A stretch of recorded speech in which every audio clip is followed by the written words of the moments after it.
Think medieval castles were just boring old stone fortresses? Think again. These ancient strongholds hide 10 mind-blowing secrets that will change everything you thought you knew. The lords and ladies who lived in castles wanted comfort just as much as protection. While the outer walls were all business with arrow slits and murder holes, the inner chambers were a world of color and luxury. Walls that look bare today were once covered in vibrant painted scenes with reds, blues, and golds. Comfort was key for these medieval elites. Their floors featured imported fancy tiles from across Europe, creating beautiful patterns. The finest castles had glass windows when glass cost more than gold by weight. Most regular folks had to choose between freezing with open windows or suffocating with wooden shutters. Meanwhile, castle dwellers were basically living in medieval greenhouses. Those massive fireplaces you see in castle ruins could burn entire trees and were kept going day and night during winter. Enormous tapestries hung on walls weren't just decorative. They were medieval insulation, keeping drafts at bay in rooms big enough to fit 3 modern houses. The Great Hall hosted everything from royal feasts to legal proceedings. Tables could stretch nearly 100 feet with strict seating arrangements where moving one seat closer to the Lord was considered a major promotion. Nothing says, "I'm royalty," quite like trying to enjoy your expensive imported wine while dodging dive-bombing pigeons that flew in through the smoke holes.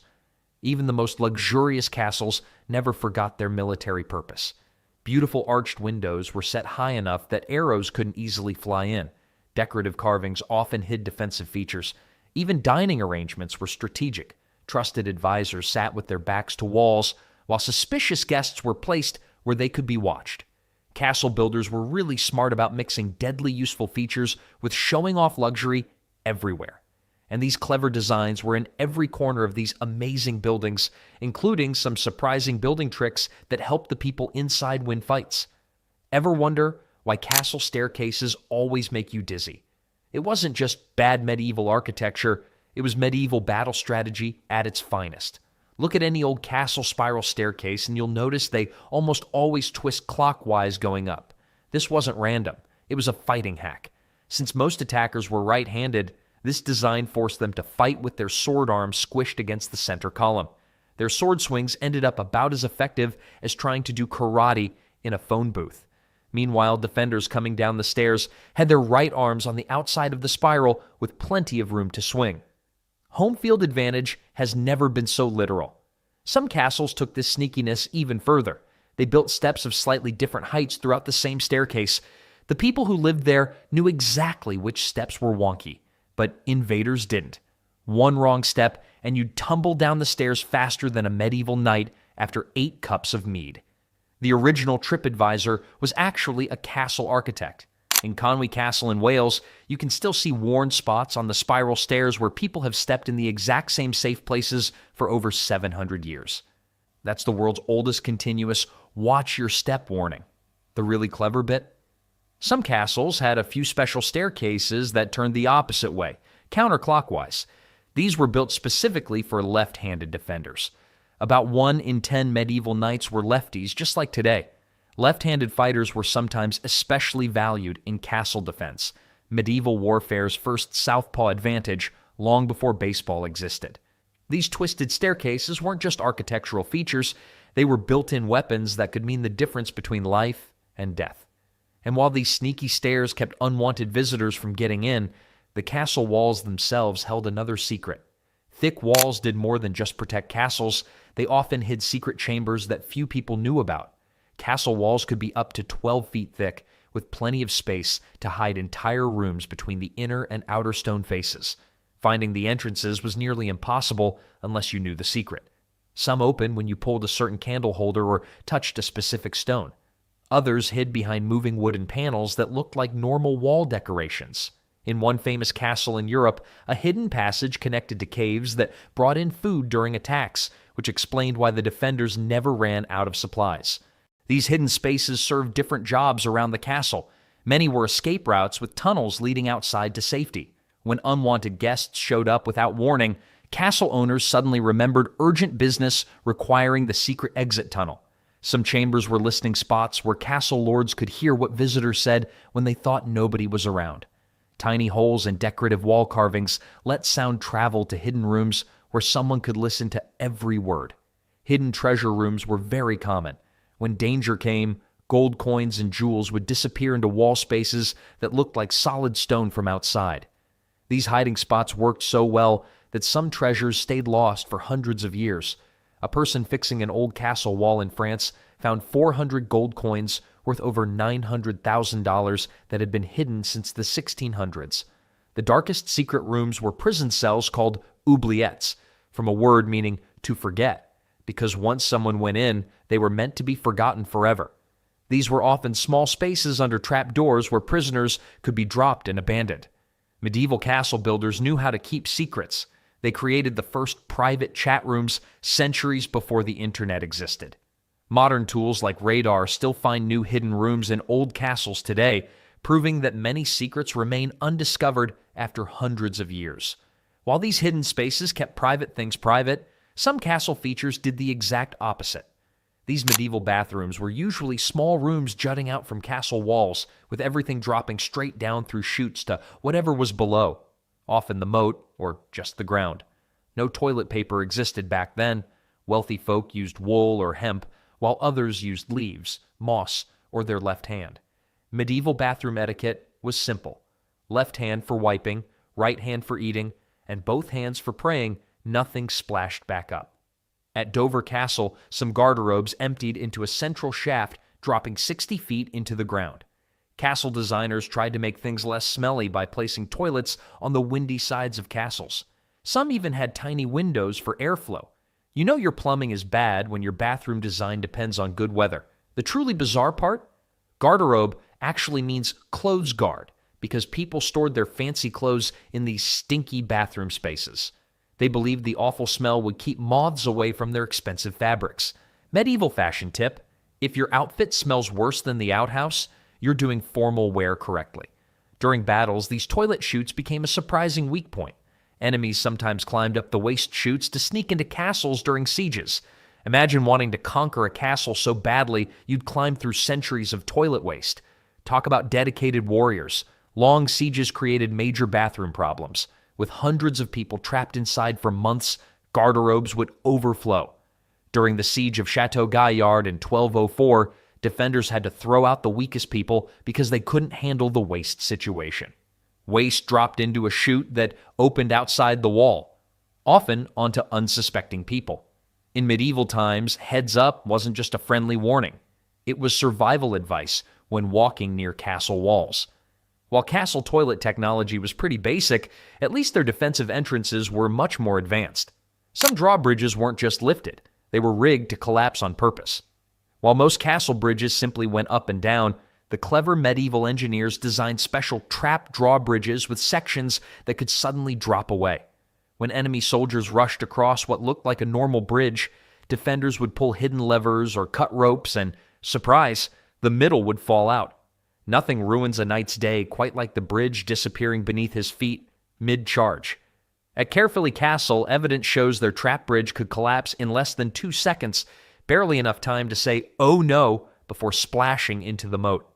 Other castles had tilt bridges that worked like giant seesaws, suddenly pivoting to slide attackers off into the water or onto spikes below. Medieval engineers basically invented the slip and slide, except theirs ended with spears instead of a pool. The real genius came when these trap bridges were combined with portcullises, those heavy spiked gates that dropped down from above. Attackers would charge across the bridge, then the portcullis would slam down behind them, trapping them between gates. At the same time, the bridge might collapse, cutting off their retreat. Once trapped in this murder box, defenders had plenty of options for dealing with the unwelcome guests. Arrow slits and holes in the ceiling let them shoot arrows or pour down boiling water, heated sand, or burning oil. It was like a deadly game show where getting eliminated was extremely literal. Harlech Castle took this to the extreme, with 6 different obstacles protecting its entrance. Multiple drawbridges, portcullises, and doors created a deadly obstacle course for attackers. While these clever bridges protected the front door with moving parts and sudden drops, the moats surrounding many castles weren't just filled with water. Creating a water moat meant finding a water source, building systems to keep it flowing, and dealing with freezing, flooding, and algae. That's a lot of work just to make a big puddle around your home. The cheaper option? Digging a ditch and filling it with all sorts of nasty surprises. Many dry moats contained wooden stakes pointing upward, thorn bushes, and caltrops, four-pointed metal spikes that always landed with one point facing up. Medieval castle designers took "keep off the lawn" signs to a whole new level. The truly gross moats combined these obstacles with castle waste. Without proper plumbing, many castles dumped their garbage and sewage into the moat. The only thing worse than falling into a pit of spikes was falling into a pit of spikes covered in last week's rotten cabbage soup and toilet contents. In war times, defenders added animal bones to dry moats. These weren't for decoration. Broken bones could create surprisingly sharp edges. One Middle Eastern fortress reportedly filled its moat with snakes, which might just be the earliest recorded case of extreme home security. The smell from these garbage-filled moats created another defense layer. Approaching armies would smell the castle long before seeing it. In medieval times, falling into the moat wasn't just dangerous. It meant you'd need at least 3 baths before anyone would sit next to you again. Birds and rats loved these garbage moats, creating yet another problem for attackers. Imagine trying to look fierce while fighting off rats climbing up your armor. Archaeological digs at castle sites have found thousands of items in old moat beds: weapons, pottery, jewelry, and sometimes human remains. One English castle moat contained over 2,000 everyday objects, proving that medieval people threw away just as much junk as we do. Dry moats were also easier to maintain than water-filled ones. They didn't flood fields during rains or freeze solid during winter. For practical castle owners, a good garbage-filled dry moat was the medieval version of affordable home security. While these stinky moats kept enemies at a distance, the stone castle walls themselves held even more secrets. Stone corridors often created natural echo chambers that made castles into medieval surveillance systems.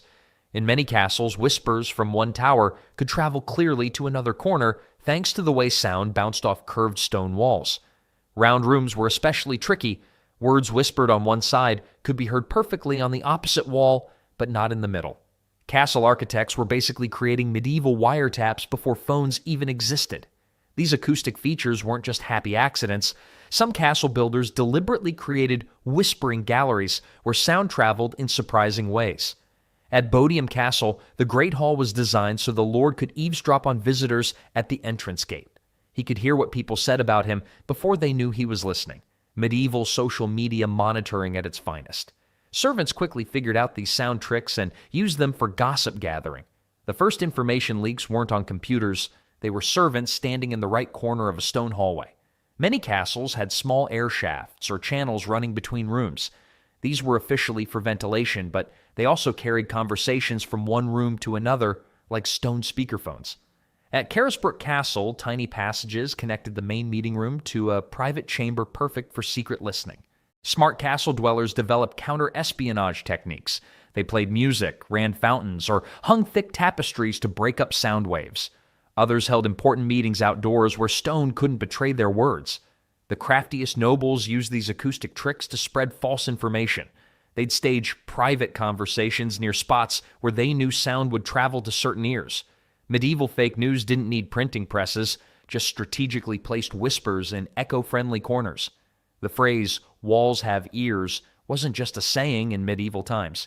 In stone castles, it was literally true. But those walls weren't just hiding sounds. Location was everything when building a castle. Good spots were usually high ground with great views that had been valued for hundreds or even thousands of years. This meant many castle builders weren't the first people to use these prime locations, and sometimes they built right on top of very old burial grounds. Building on older sacred sites wasn't just coincidence. It sent a powerful message about the new ruler taking over everything, including the important places of the past. It also saved a lot of work. Why level a new hilltop when there's already a flat area that someone else prepared? Ireland's Leap Castle sits on land that was used for ceremonies and burials long before the castle existed. During renovations in the 1900s, workers discovered an underground pit filled with countless human skeletons. This wasn't a normal burial. Many of the bones showed signs of being stabbed with spikes. The castle itself had been built directly over this mass grave. When the real estate agent said the place had lots of character, they weren't kidding. At Edinburgh Castle in Scotland, Archaeologists found evidence of people living and burying their dead on the castle rock at least 3,000 years before the current castle was built. The builders of the medieval castle knew they were on old sacred ground, but built there anyway. Castle dungeons often had creepy connections to death. To save effort, castle builders would sometimes convert existing crypts or tombs into prison cells. The dungeon at Chillingham Castle was originally built as a mass grave for plague victims, then later turned into a place to hold prisoners. Talk about a room with bad energy. First you die of plague there, then they lock people up in your burial spot. Many castles had their own burial crypts right below the main floors. Glamis Castle in Scotland has an underground crypt where generations of the same family were laid to rest, with the living relatives walking and dancing on the floors directly above. At mealtimes, the dining hall would be full of noise and laughter, while just a few feet below, dozens of ancestors lay in silent tombs. Some castle chapels were built with thin walls separating the prayer area from burial chambers. The idea was that the dead could hear the prayers being said for them. A few castles even had small openings between the chapel and the crypts so that the smell of incense could reach the dead. Medieval air fresheners had a lot of work to do in those situations. Castle ghost stories often connect to these burial grounds. When Dover Castle expanded in the 1200s, workers disturbed ancient Saxon burials. According to castle records, workers refused to continue until proper reburials were arranged because they claimed to see figures walking the site at night. The medieval mind didn't separate the living world from the dead as much as we do today. Having ancestors buried nearby was seen as protection, not something creepy. Castle dwellers viewed these burials as a way to claim the power and history of a place. While human remains might have stayed quietly in the walls and under the floors, other living creatures had free run of medieval castles, some welcome and some definitely not. These medieval fortresses might have housed kings and queens, but rats ruled the spaces between walls and under floors. A single castle could house thousands of rats in its nooks and crannies. While the lord of the castle might claim to own everything inside the walls, the rats held the real majority vote. Castle kitchens were rat paradise, with food prepared in massive quantities and scraps often tossed aside. Rats enjoyed an endless buffet. Medieval rats didn't need to make restaurant reservations. They just showed up to the kitchen and seated themselves. The castle design made controlling rats nearly impossible. Stone walls had countless gaps where rats could slip through, and floors had spaces between boards where they could travel unseen. Rats basically had their own secret highway system within the walls, while humans had to use the stairs like suckers. Castle dwellers tried everything to control these pests. Cats were the most common solution, with many castles employing dozens of felines as rat hunters. Records from the Tower of London show they once had an official yeoman warder of the cats. The original pest control specialists got paid in room, board, and leftover fish heads, the medieval equivalent of an unpaid internship with free snacks. Some castles used ferrets or even kept owls inside to hunt rats that came out at night. Medieval pest control was basically assembling a tiny animal avengers team to fight rodent crime. Yet despite all these predators, the rats always won. Their ability to reproduce quickly, a single pair can have up to 2,000 descendants in 1 year, meant they couldn't be eliminated. Some castle owners paid servants for each rat tail turned in, creating a medieval bounty system. Medieval resume skills often included expert rat hunter, alongside sword polishing and banner waving. The funniest rat stories come from formal events. One French king reportedly threw his crown at a rat during his coronation dinner, missing the rat but hitting an important bishop instead. The rat escaped unharmed, while the bishop went home with a royal headache and a story nobody would believe. While rats were unwelcome visitors, castle owners sometimes voluntarily brought in even stranger animals to impress their guests. Nobles collected exotic animals to show off their wealth and power, and many of these creatures lived right inside the castle walls. Many royal castles housed lions. One fortress kept a chained bear in the courtyard. Lions, leopards, and monkeys weren't just for outdoor display. Many lived in special chambers inside castles. Imagine trying to get a good night's sleep with a lion roaring in the next room. That beats having noisy neighbors with a loud TV. One royal kept a pet cheetah that roamed freely through her chambers. The castle staff lived in constant fear of turning corners, never knowing when they might face the speedy predator. Several records mention visitors refusing to stay overnight when they learned about the castle's unusual residents. Birds were especially popular castle pets. Eagles and falcons lived in special chambers called mews. Peacocks strutted around castle grounds, and their colorful feathers decorated great halls. Peacocks were cooked and refeathered before serving, purely for drama. Medieval dining involved more arts and crafts than eating. The truly rich went beyond ordinary exotic animals. Records mention a European ruler who kept a giraffe in his castle. Another royal received an elephant as a gift and built a special structure to house it. Unfortunately, the elephant died after just 2 years. Medieval Europe wasn't ideal for African wildlife. Monkeys often served as pets for noble ladies. Larger primates like baboons might be kept chained in the Great Hall as conversation pieces. One castle had a baboon that learned to mimic the castle priest's blessing movements, causing quite a scandal. Some castles even kept crocodiles in special chambers with water pools. The castle tour guide job was a lot more exciting back then. And on your left is the royal throne room, and on your right, a giant man-eating reptile from the Nile. These exotic animals needed special care. Some castles had dedicated staff just for feeding and maintaining the menagerie. Food for meat-eating animals was particularly challenging in winter, making exotic pets extremely expensive to keep. From hidden rooms to clever defenses, from ghostly burials to exotic animals, medieval castles were far more than just stone fortresses. They were complex worlds filled with surprising secrets that made them the most fascinating buildings of their time. Medieval battlefields weren't won by chivalry and shining armor. They were conquered by instruments of terrifying efficiency, each designed to exploit weaknesses in the enemy's defenses. Behind every victory stood not just brave knights, but the dark genius of weaponsmiths who transformed human fears into cold, hard metal. Let's start with the warhammer. This weapon embodied this brutal efficiency perfectly. Knights spent small fortunes on their plate armor, believing themselves nearly invincible on the battlefield. A well-crafted suit of armor could indeed turn away sword strikes and deflect arrows, leading many wealthy warriors to think they'd solved the problem of battlefield mortality.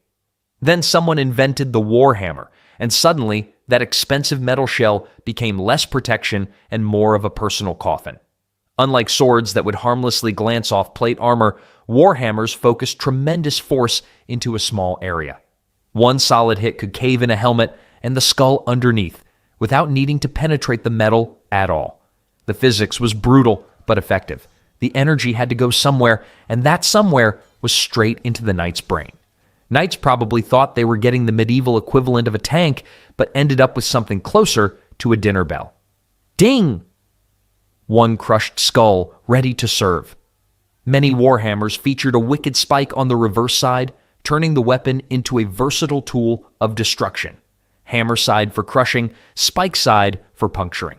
When your enemy wears a metal can, you simply need the right can opener. This design versatility made the warhammer a practical solution to the problem of heavily armored opponents. A knight might survive a sword blow thanks to his armor, but the concentrated force of a hammer strike transmitted through the metal would liquefy the tissue beneath. The horrifying sounds of a warhammer is connecting with a helmet, a distinctive crunch that signaled the end of a knight's career and often his life. At the Battle of Agincourt in 1415, English men-at-arms used warhammers to devastating effect against French knights who had become stuck in the muddy battlefield. Unable to maneuver effectively, these knights found their expensive armor transforming from protection into a death trap. What made warhammers particularly democratic weapons of their day was their accessibility. You didn't need years of training like with a sword. You just needed enough strength to swing it and enough anger to aim it at someone you didn't like. This made them popular among common soldiers who couldn't afford extensive combat training. It was perhaps history's first example of user-friendly design, though the user manual would have been disturbingly brief. Pointy end toward enemy, swing hard. Archaeological findings have uncovered warhammers with heads weighing up to 7 pounds, a significant mass when swung at the end of a 3-foot handle. The resulting momentum could easily crush bone, even through plate armor that would have stopped a sword or an arrow. Some specimens found in Eastern European collections show signs of repeated impact, with hammer faces worn smooth from use, silent testimony to the weapon's effectiveness. Interestingly, as armor improved throughout the medieval period, so did the warhammer. Earlier versions were little more than modified tools, but later designs became increasingly specialized for combat. By the 15th century, some warhammers featured armor-piercing spikes, reinforced shafts, and specially designed striking surfaces meant to punch through even the finest Milan steel. It was an arms race in miniature. As armor got better, hammers got deadlier. Knights spent years training in the chivalric arts, mastering swordsmanship and lance techniques, only to be taken down by a commoner with what amounted to an upgraded tool. There was something profoundly democratic about it. No matter your social status or wealth, your skull was equally crushable when facing a determined opponent with a warhammer. While the warhammer excelled at dealing with armored opponents through brute force, medieval weaponsmiths were just getting started with their deadly innovations. One of them is the spiked metal ball attached to a wooden handle by a length of chain. The flail represented medieval weapon design at its most unpredictable. This weapon couldn't have been more different from the straightforward warhammer. It was temperamental, difficult to master, and refused to follow the laws of physics in the way more conventional weapons did. If the warhammer was the reliable workhorse of medieval combat, the flail was its moody artistic cousin with anger management issues. The basic design was deceptively simple. Take a wooden handle, attach a chain, and secure a metal ball covered in spikes to the other end. But this simplicity masked a weapon of terrifying complexity in actual use. The chain created a delay between the wielder's movement and the impact of the striking head, making timing extraordinarily difficult to master. Many medieval manuscripts describe the lengthy training required to use a flail effectively, with novices spending months learning to avoid striking themselves before ever facing an opponent. Medieval weapon instructors must have had the easiest job interviews. Self-injury was remarkably common among flail users. Historical records from military hospitals across medieval Europe document numerous injuries sustained during flail training. Modern experimental archaeologists attempting to master flail techniques have confirmed it, with many suffering bruises, lacerations, and even broken bones during practice sessions. The flail has the unique distinction of being the only medieval weapon with a confirmed kill count against its own users. A flail user needed to develop not just strength, but a keen spatial awareness and precise control over the weapon's momentum, or at least enough awareness to draft a will before practice sessions. Given these challenges, why would anyone choose such a difficult weapon?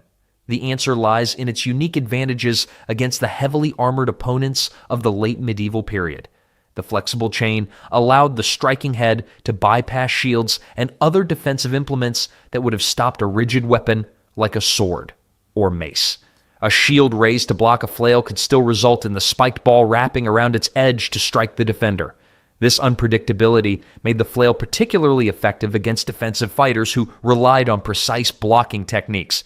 Your shield technique is impeccable, Sir Knight. Anyway, here's a spiky surprise coming in from a completely different angle. The physics of the flail also gave it tremendous striking power. The chain acted as a force multiplier, creating a whip-like effect that concentrated energy into the striking head. Tests conducted on modern reproductions have shown that a flail can deliver up to 40% more force than a rigid weapon of similar weight. When this force was combined with the armor-piercing potential of the spikes, the result was a weapon capable of causing catastrophic injuries even to armored opponents. Medieval knights learned the hard way that momentum wasn't just a fancy physics term, it was what turned their expensive armor into an elaborate colander. Multiple variations of the flail existed throughout medieval Europe. The most common was the single-headed military flail with a spiked iron ball, but more exotic versions have been documented in historical texts and artwork. Some flails featured multiple chains and striking heads, transforming the already chaotic weapon into something even more unpredictable. Because nothing says, "I have a death wish," quite like doubling down on an already uncontrollable weapon. A particularly notorious variant from Eastern Europe incorporated small hollow chambers in the striking heads that produced a terrifying whistling sound when swung. This psychological weapon added an element of terror to an already fearsome device, disorienting opponents before impact. It was the medieval version of psychological warfare. Is that whistling sound getting closer? Or, oh, there's a hole in my helmet now. The flail gained a reputation as a weapon that required special countermeasures. Knights trained specifically to deal with flail wielders, learning to predict the arc of the striking head and time their movements to avoid its deadly impact. These specialized techniques highlight how seriously the threat of the flail was taken on medieval battlefields. While less common than swords or spears, flails occupied a special place in a knight's nightmare, a weapon whose movement could not be easily predicted or countered. Knights probably had PTSD flashbacks every time they heard a chain rattle or watched someone swing a bag of groceries. The flail's reputation extended beyond the battlefield. In several European regions, it became associated with peasant uprisings due to its agricultural origins. The military flail evolved from the grain flail, a farming tool used to separate grain from husks. During times of rebellion, peasants often modified these familiar tools into weapons, creating folk variants of the military flail. These makeshift weapons proved surprisingly effective against armored opponents, contributing to the success of several peasant revolts throughout the medieval period. Talk about workplace repurposing. One day you're threshing wheat, the next day you're threshing nobles. The Hussite rebels of 15th century Bohemia became particularly infamous for their effective use of flails against fully armored opponents. The unpredictable movement of the striking head made defensive maneuvers difficult to time correctly. Even experienced knights might find themselves hesitating in the face of a weapon that defied standard defensive tactics. This moment of hesitation could prove fatal on the battlefield, where split-second decisions often determine survival. The flail created existential crises on the battlefield. Is the spiked ball coming at my face, or wait, where did it go? Oh, there it is, somehow behind me. While the warhammer brought direct crushing force to deal with armored opponents, the flail introduced an element of chaos that even the most heavily armored knight had reason to fear. But for all its unpredictability, the flail still required a trained warrior to wield it effectively. Other weapons would emerge that placed deadly force. The goden, a Flemish term meaning good day, represents one of history's most effective examples of straightforward weapon design. This unassuming weapon changed the course of medieval warfare by placing deadly power in the hands of common soldiers. At first glance, a goden appears almost primitive, a stout wooden club with a single metal spike protruding from the end. Nothing about its appearance suggests the revolutionary impact it would have on European battlefields. Yet this simple design concealed a tactical versatility that made it devastating against even the most heavily armored opponents. The effectiveness of the goden stemmed from its dual-purpose design. The spike could puncture armor or unseat-mounted knights, while the heavy club portion delivered crushing blows to opponents who had been knocked to the ground. This combination made it the perfect weapon for foot soldiers facing armored cavalry, a common scenario in medieval warfare. The weapon's defining moment came at the Battle of Courtrai in 1302, commonly known as the Battle of the Golden Spurs. On July 11th of that year, an army of Flemish townspeople and peasants faced a force of French knights, the finest heavy cavalry in Europe. The French were so confident of victory that they brought along a special wagon filled with ropes to bind their expected prisoners. What happened next shocked the medieval world. The Flemish militia, armed primarily with goden utterly destroyed the French knights. The battlefield was so littered with golden spurs, a symbol of knighthood, that the conflict gained its alternative name. How did an army of commoners defeat Europe's premier fighting force? The genius of the goden lay in its application against mounted knights. Flemish fighters developed a specific technique: brace the base of the weapon against the ground, pointing the spike upward toward an oncoming horse. The charging knight, carried forward by his own momentum, would impale either himself or his mount on the spike. Once dismounted, the knight became vulnerable to the club end of the weapon, which could crush skulls even through helmets. This battle revealed a harsh truth about medieval warfare. Even the most sophisticated armor and years of training could be undone by a determined opponent with the right tool. The goden cost perhaps 1/50th the price of a knight's equipment, yet proved more decisive on that bloody field. Military historians mark Courtrai as the beginning of the end for the dominance of heavy cavalry in European warfare. Surviving examples of goden show remarkable variation in size and design. Some featured shorter handles for tight formation fighting, while others extended to nearly 6 feet in length for front-rank troops. The spike might be short and pyramidal or long and slender, depending on its intended use against different types of armor.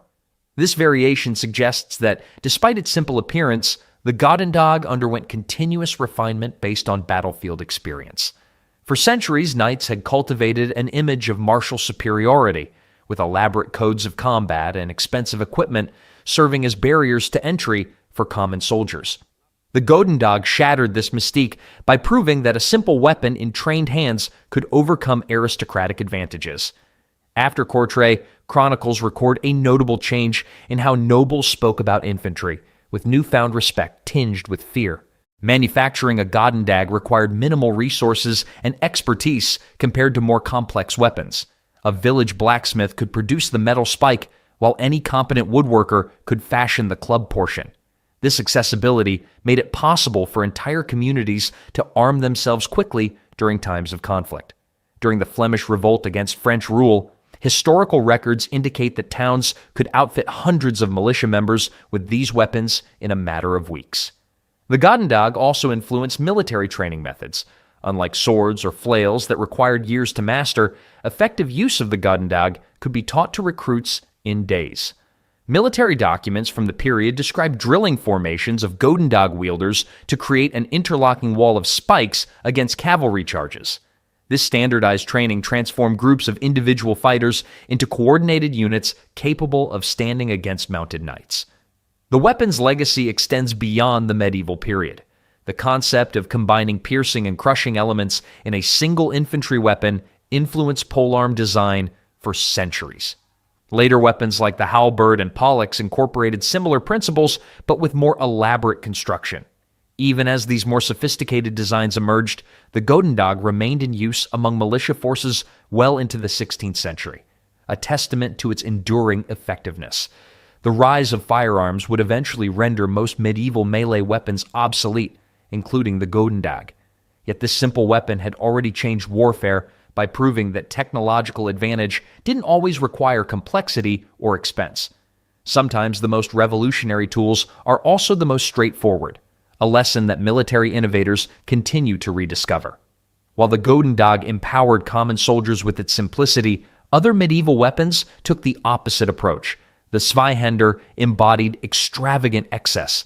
This enormous two-handed sword dominated battlefields through its sheer imposing presence and the devastating power it delivered in the hands of skilled warriors. If the warhammer was medieval problem-solving through brute force and the flail was medieval chaos theory in action, the zweihander was medieval overcompensation in weapon form. Zweihander translates from German as two-hander, a straightforward name for a weapon that was anything but simple. These massive swords measured between 5 and 6 feet long, with some exceptional specimens reaching nearly 7 feet. The blade alone could extend over 4 feet, with a grip long enough to accommodate both hands with room to spare. These weren't just big swords, they were portable siege weapons disguised as blades. When your sword is taller than most of the people you're fighting, you're not just making a statement about your combat style, but possibly compensating for something else entirely. The weight of a typical zweihander ranged from 7 to 14 pounds, with most battlefield versions falling closer to the lighter end of that spectrum. This might not sound particularly heavy until you consider the exhaustion of swinging such a weapon repeatedly during combat. Modern martial arts tests with authentic zweihanders have shown that even trained athletes struggle to maintain effective fighting form for more than a few minutes. The physical demands placed on historical users must have been extraordinary. These warriors didn't need two hands just because the manual said so. They needed them because otherwise their arms would have fallen off after the third swing. German mercenaries known as Landsknechts specialized in wielding these enormous weapons. These professional soldiers emerged in the late 15th century and quickly gained a reputation as some of Europe's most effective fighters. Within Landsknecht formations, zweihander wielders received double pay due to the skill and strength required to use the weapon effectively, earning them the title Doppelschuldner, or double pay men.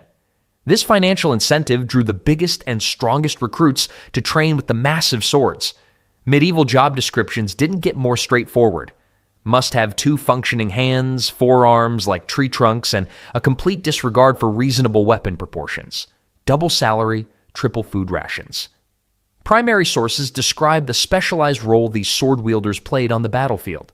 Rather than fighting in conventional formations, zweihander users often operated as formation breakers, charging directly into opposing pike squares to disrupt their cohesion. The long reach of the zweihander allowed its user to cut through multiple pike shafts with a single powerful swing, creating gaps that could be exploited by following troops. Pike formations, previously considered nearly impenetrable, suddenly had a counterweapon to fear. Imagine the horror of watching someone charge your impenetrable formation with what amounted to a 6-foot razor blade. It was like bringing a metal tree to a stick fight. The design of the zweihander evolved significantly throughout its service life. Early versions resembled oversized longswords, but later models incorporated specialized features for battlefield effectiveness. Most notable was the addition of a ricasso, an unsharpened section of blade just above the crossguard, often wrapped in leather to provide an additional gripping surface. This feature allowed for more controlled handling, with the wielder placing one hand on the grip and the other on the ricasso for leverage in close combat. When your sword is so big it needs its own handle halfway up the blade, you might have taken the two hands concept a bit too literally. Many zweihanders also featured parrying hooks or flukes projecting from the blade near the crossguard. These secondary guards served multiple purposes. They protected the user's hands, provided additional leverage for controlling an opponent's weapon, and could be used to trap and disarm enemies during combat. These hooks transformed the sword from a pure cutting tool into a multi-purpose battlefield implement that could slash, thrust, hook, and trap enemy weapons. It was the medieval Swiss Army knife, if that knife were 6 feet long and required Olympic-level strength to lift. One military observer noted how enemy formations would visibly recoil at the approach of landsknechts carrying these enormous swords. The distinctive profile of the zweihander, especially when carried upright with the blade resting on the shoulder, created an impression of superhuman warriors that could demoralize opponents before battle even began. Half the battle was psychological. When you see someone casually resting what looks like an entire blacksmith shop on their shoulder, running in the opposite direction suddenly seems like a career-enhancing move. Training with the zweihander required specialized techniques unlike those used with smaller swords. Surviving fighting manuals illustrate specific stances and movements designed to manage the weapon's momentum rather than fight against it. Users learned to flow from one strike to another, maintaining constant motion to avoid becoming vulnerable during recovery. A properly trained zweihander wielder moved with a dancer's precision, transforming the unwieldy blade into an extension of their body. Medieval zweihander training manuals likely began with an important disclaimer. Results may vary based on how many times you've skipped arm day. At the Battle of Beaked in 1522, landsknechts armed with zweihanders carved paths through dense Swiss pike formations that had previously been considered unbreakable. The psychological shock of seeing their invincible pike walls devastated by these enormous swords contributed to a significant Swiss defeat and marked a turning point in infantry tactics. The Swiss pikemen learned an important lesson that day. When the enemy brings a sword so big it needs its own zip code, your unbreakable formation is about to experience some unscheduled renovations. Despite their effectiveness, zweihanders remained specialist weapons rather than standard issue equipment. The extensive training requirements, physical demands, and material costs limited their distribution to elite troops. A quality zweihander required significant quantities of high-grade steel and the skills of master swordsmiths, making them expensive investments even for well-funded mercenary companies. When your weapon costs as much as a small house and requires the muscle development of a professional athlete, mass production isn't really an option. These massive swords remained in active military use longer than might be expected, with documented battlefield deployments continuing into the early 17th century, well into the age of firearms. This longevity speaks to their continued effectiveness even as military technology evolved around them. The zweihander found particular use in defending narrow passages like breaches in city walls, where their long reach and devastating cutting power could hold back multiple attackers. Nothing said, "This doorway is closed," quite like a man with a sword the size of a small tree standing in the breach. Surviving examples display remarkable craftsmanship alongside their intimidating dimensions. Museum specimens often feature elaborate etching, gilded inscriptions, and complex hilts that showcase the prestige associated with these weapons. The classic zweihander silhouette became a status symbol among mercenary companies, with ornately decorated examples serving as parade weapons and symbols of unit pride. Some were so elaborately decorated that they probably spent more time being admired than used in battle, the medieval equivalent of that sports car that never leaves the garage. While the zweihander represented the height of offensive capability through sheer size and reach, medieval weapon designers also created specialized tools for more selective battlefield tasks. Medieval battlefields were not always about killing. Sometimes capturing an opponent alive offered far greater rewards than simply adding another body to the pile. Enter the man-catcher, a weapon specifically designed not to end lives, but to ensure prisoners remained both alive and compliant. Because sometimes killing your enemies wasn't enough, you needed to invoice them afterward. Unlike the massive zweihander that announced its deadly purpose with every swing, the man-catcher operated on a principle of cruel efficiency. The basic design consisted of a long pole topped with a hinged metal collar lined with inward-facing spikes or barbs. When placed around an opponent's neck or limb and closed, these spikes prevented escape without causing immediate fatal injuries. Medieval engineers had essentially created a portable, instant prison cell on a stick, proof that catch and release was never part of the medieval combat philosophy. The economics of medieval warfare made the man-catcher an extremely practical tool. Knights and nobles represented significant financial investments, both in their equipment and in their potential ransom value. A dead knight yielded only his armor and weapons as spoils. A captured knight, however, could bring a fortune in ransom money. Historical records show ransoms reaching astronomical sums, with some high-ranking nobles commanding payments equivalent to several years' worth of a town's tax revenue. One particularly valuable French noble captured during the 100 Years' War was ransomed for the modern equivalent of $6 million. Medieval accountants had figured out something important. Dead knights were a one-time transaction, but live ones were recurring revenue streams. Operating a man-catcher required less strength than weapons like the warhammer or zweihander, but demanded precise timing and positioning. Users were trained to target mounted opponents, using the long reach of the pole to snare a knight's neck or limb and then twist to unseat them from their horse.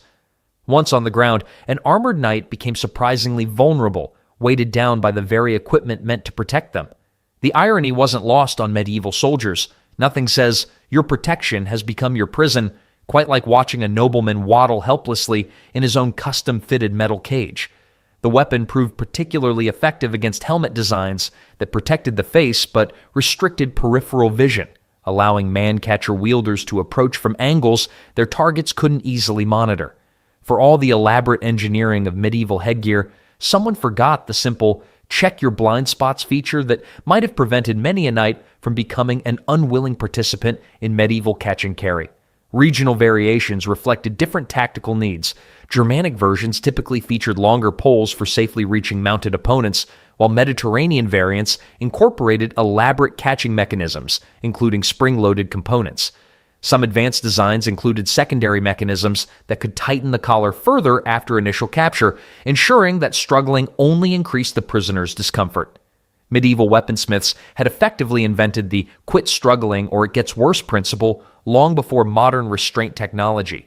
Using man-catchers required specialized team tactics rather than individual prowess.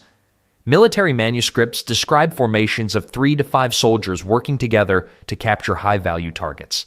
One soldier would manage the man-catcher itself, while others provided protection and helped secure the prisoner once captured.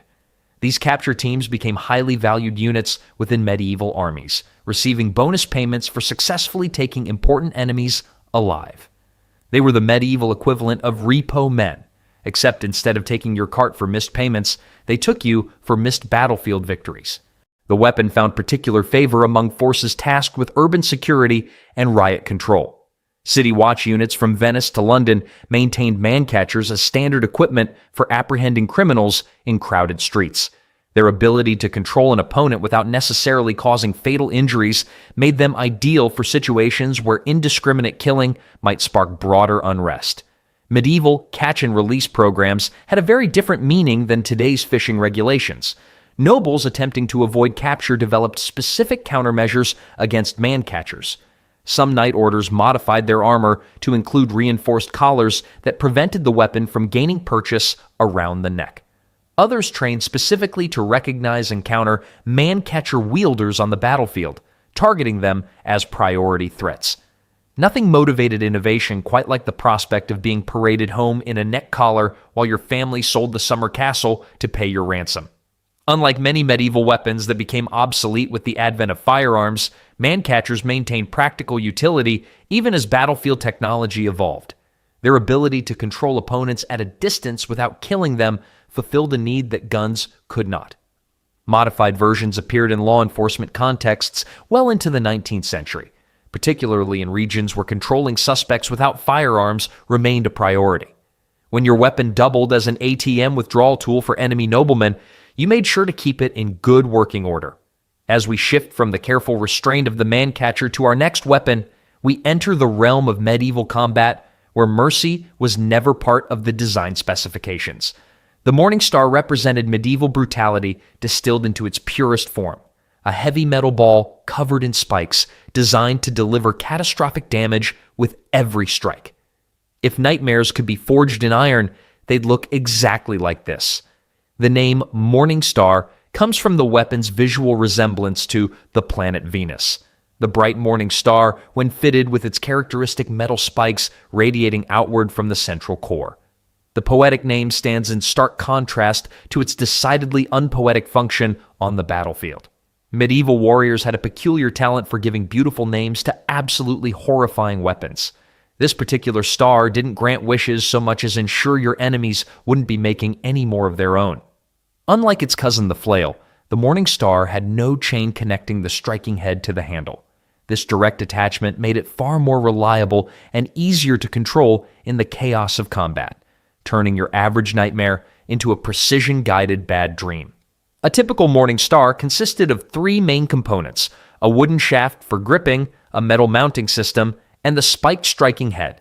This head could range from a relatively modest 3-inch diameter with half-inch spikes to massive versions spanning 6 inches across with spikes extending 2 to 3 inches from the surface.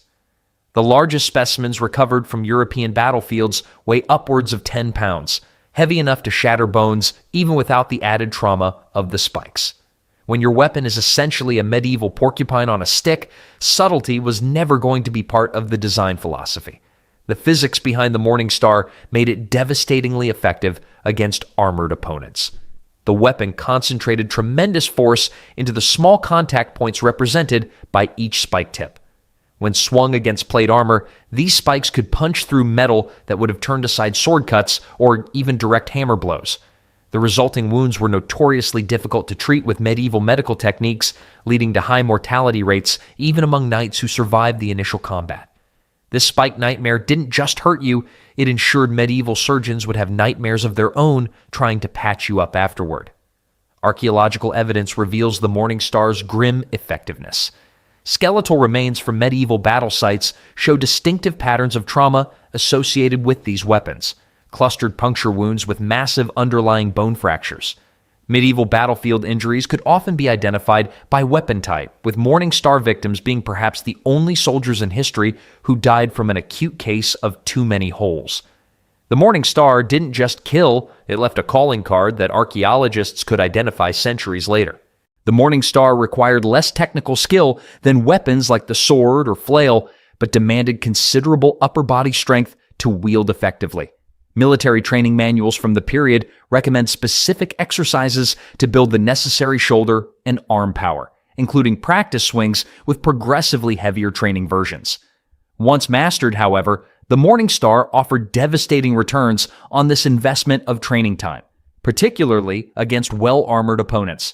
The Morning Star was the medieval equivalent of that gym membership you actually use, except the results weren't just impressive biceps, but impressive body counts. Tactical applications varied across different military contexts. Mounted knights favored shorter-handled versions that could be wielded from horseback, delivering devastating overhead strikes augmented by the rider's elevated position and the horse's momentum.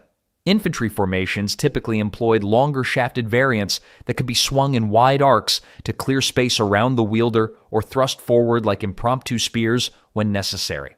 This versatility made the Morning Star a surprisingly adaptable nightmare, capable of ruining someone's day from multiple positions and distances. The psychological impact of facing Morning Star armed troops should not be underestimated. The weapon was particularly fear-inducing, with its distinctive profile triggering primal fears even in seasoned warriors.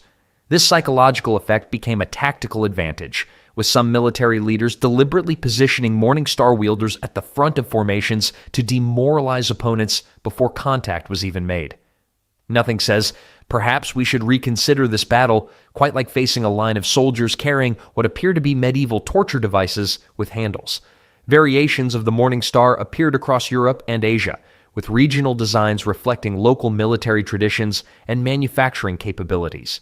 Eastern European versions featured more numerous but shorter spikes optimized for penetrating the lighter armor common in those regions.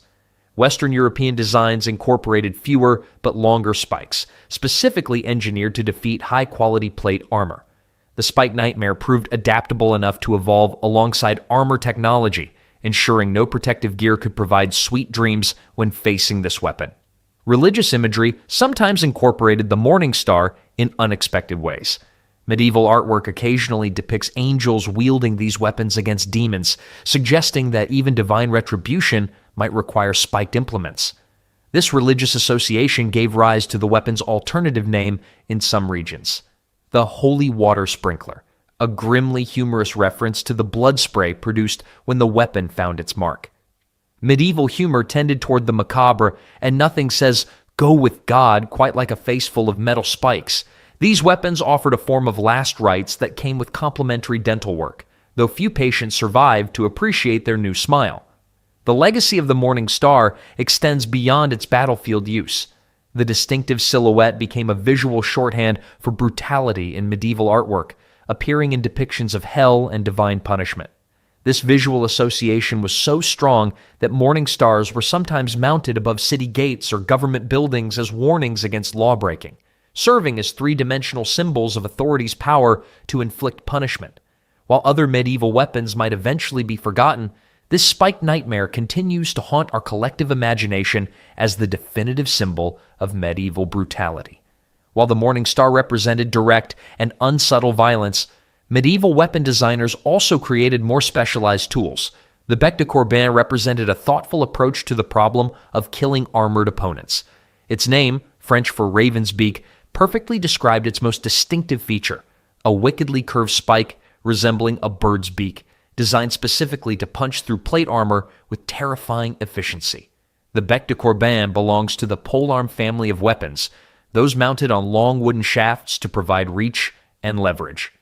What set this particular polearm apart was its versatile head design, which incorporated multiple weapon types into a single lethal package.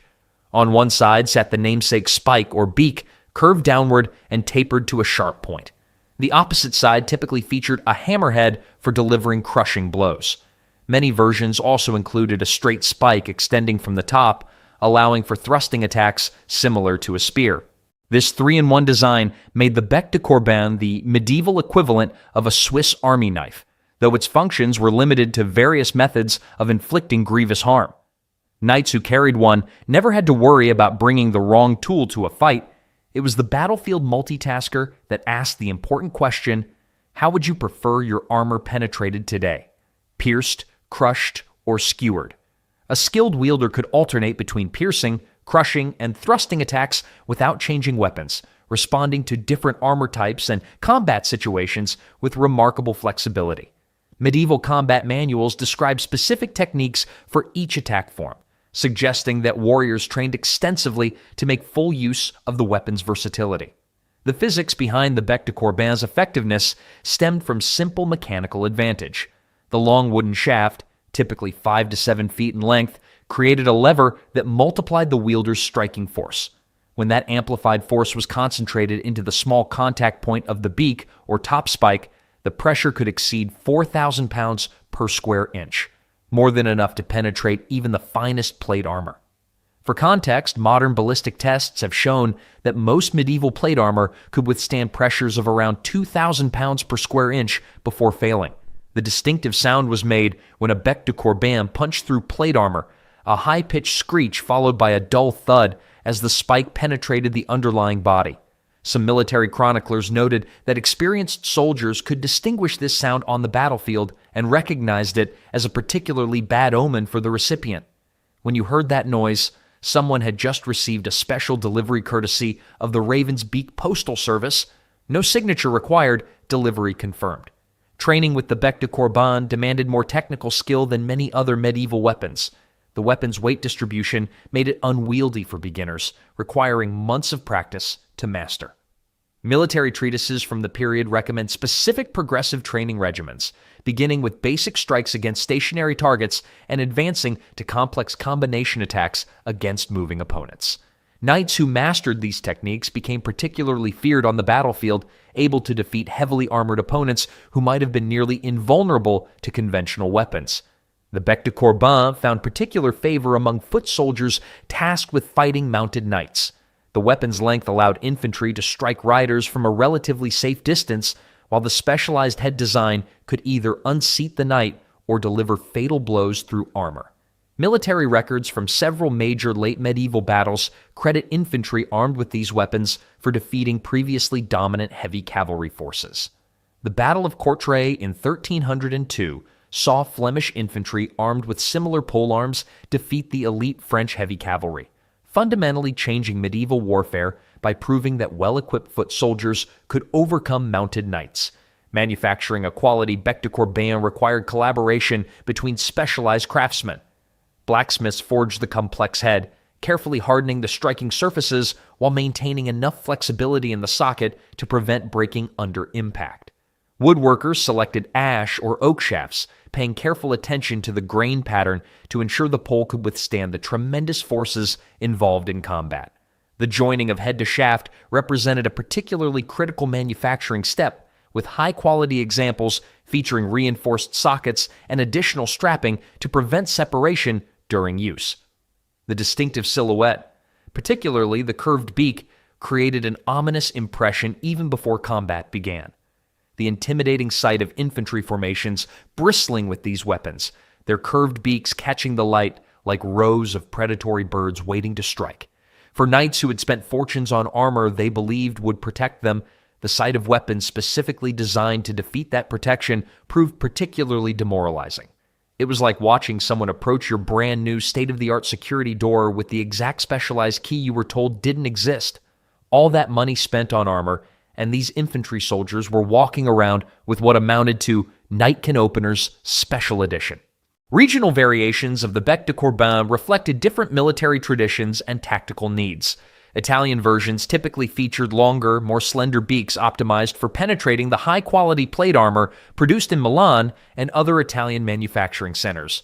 French designs often incorporated broader hammer faces, creating a better balance between piercing and crushing capabilities. Eastern European variants sometimes included additional hooks or tines, allowing the weapon to be used for disarming opponents or pulling riders from horseback. The weapon remained in active military use for an impressively long period, with documented battlefield deployments spanning from the late 13th century through the early 16th century. This longevity speaks to its fundamental effectiveness against armored opponents, even as armor design continuously evolved in response to such weapons. The ongoing arms race between armor and anti-armor weapons drove innovation on both sides, with each new defensive improvement spurring corresponding offensive adjustments.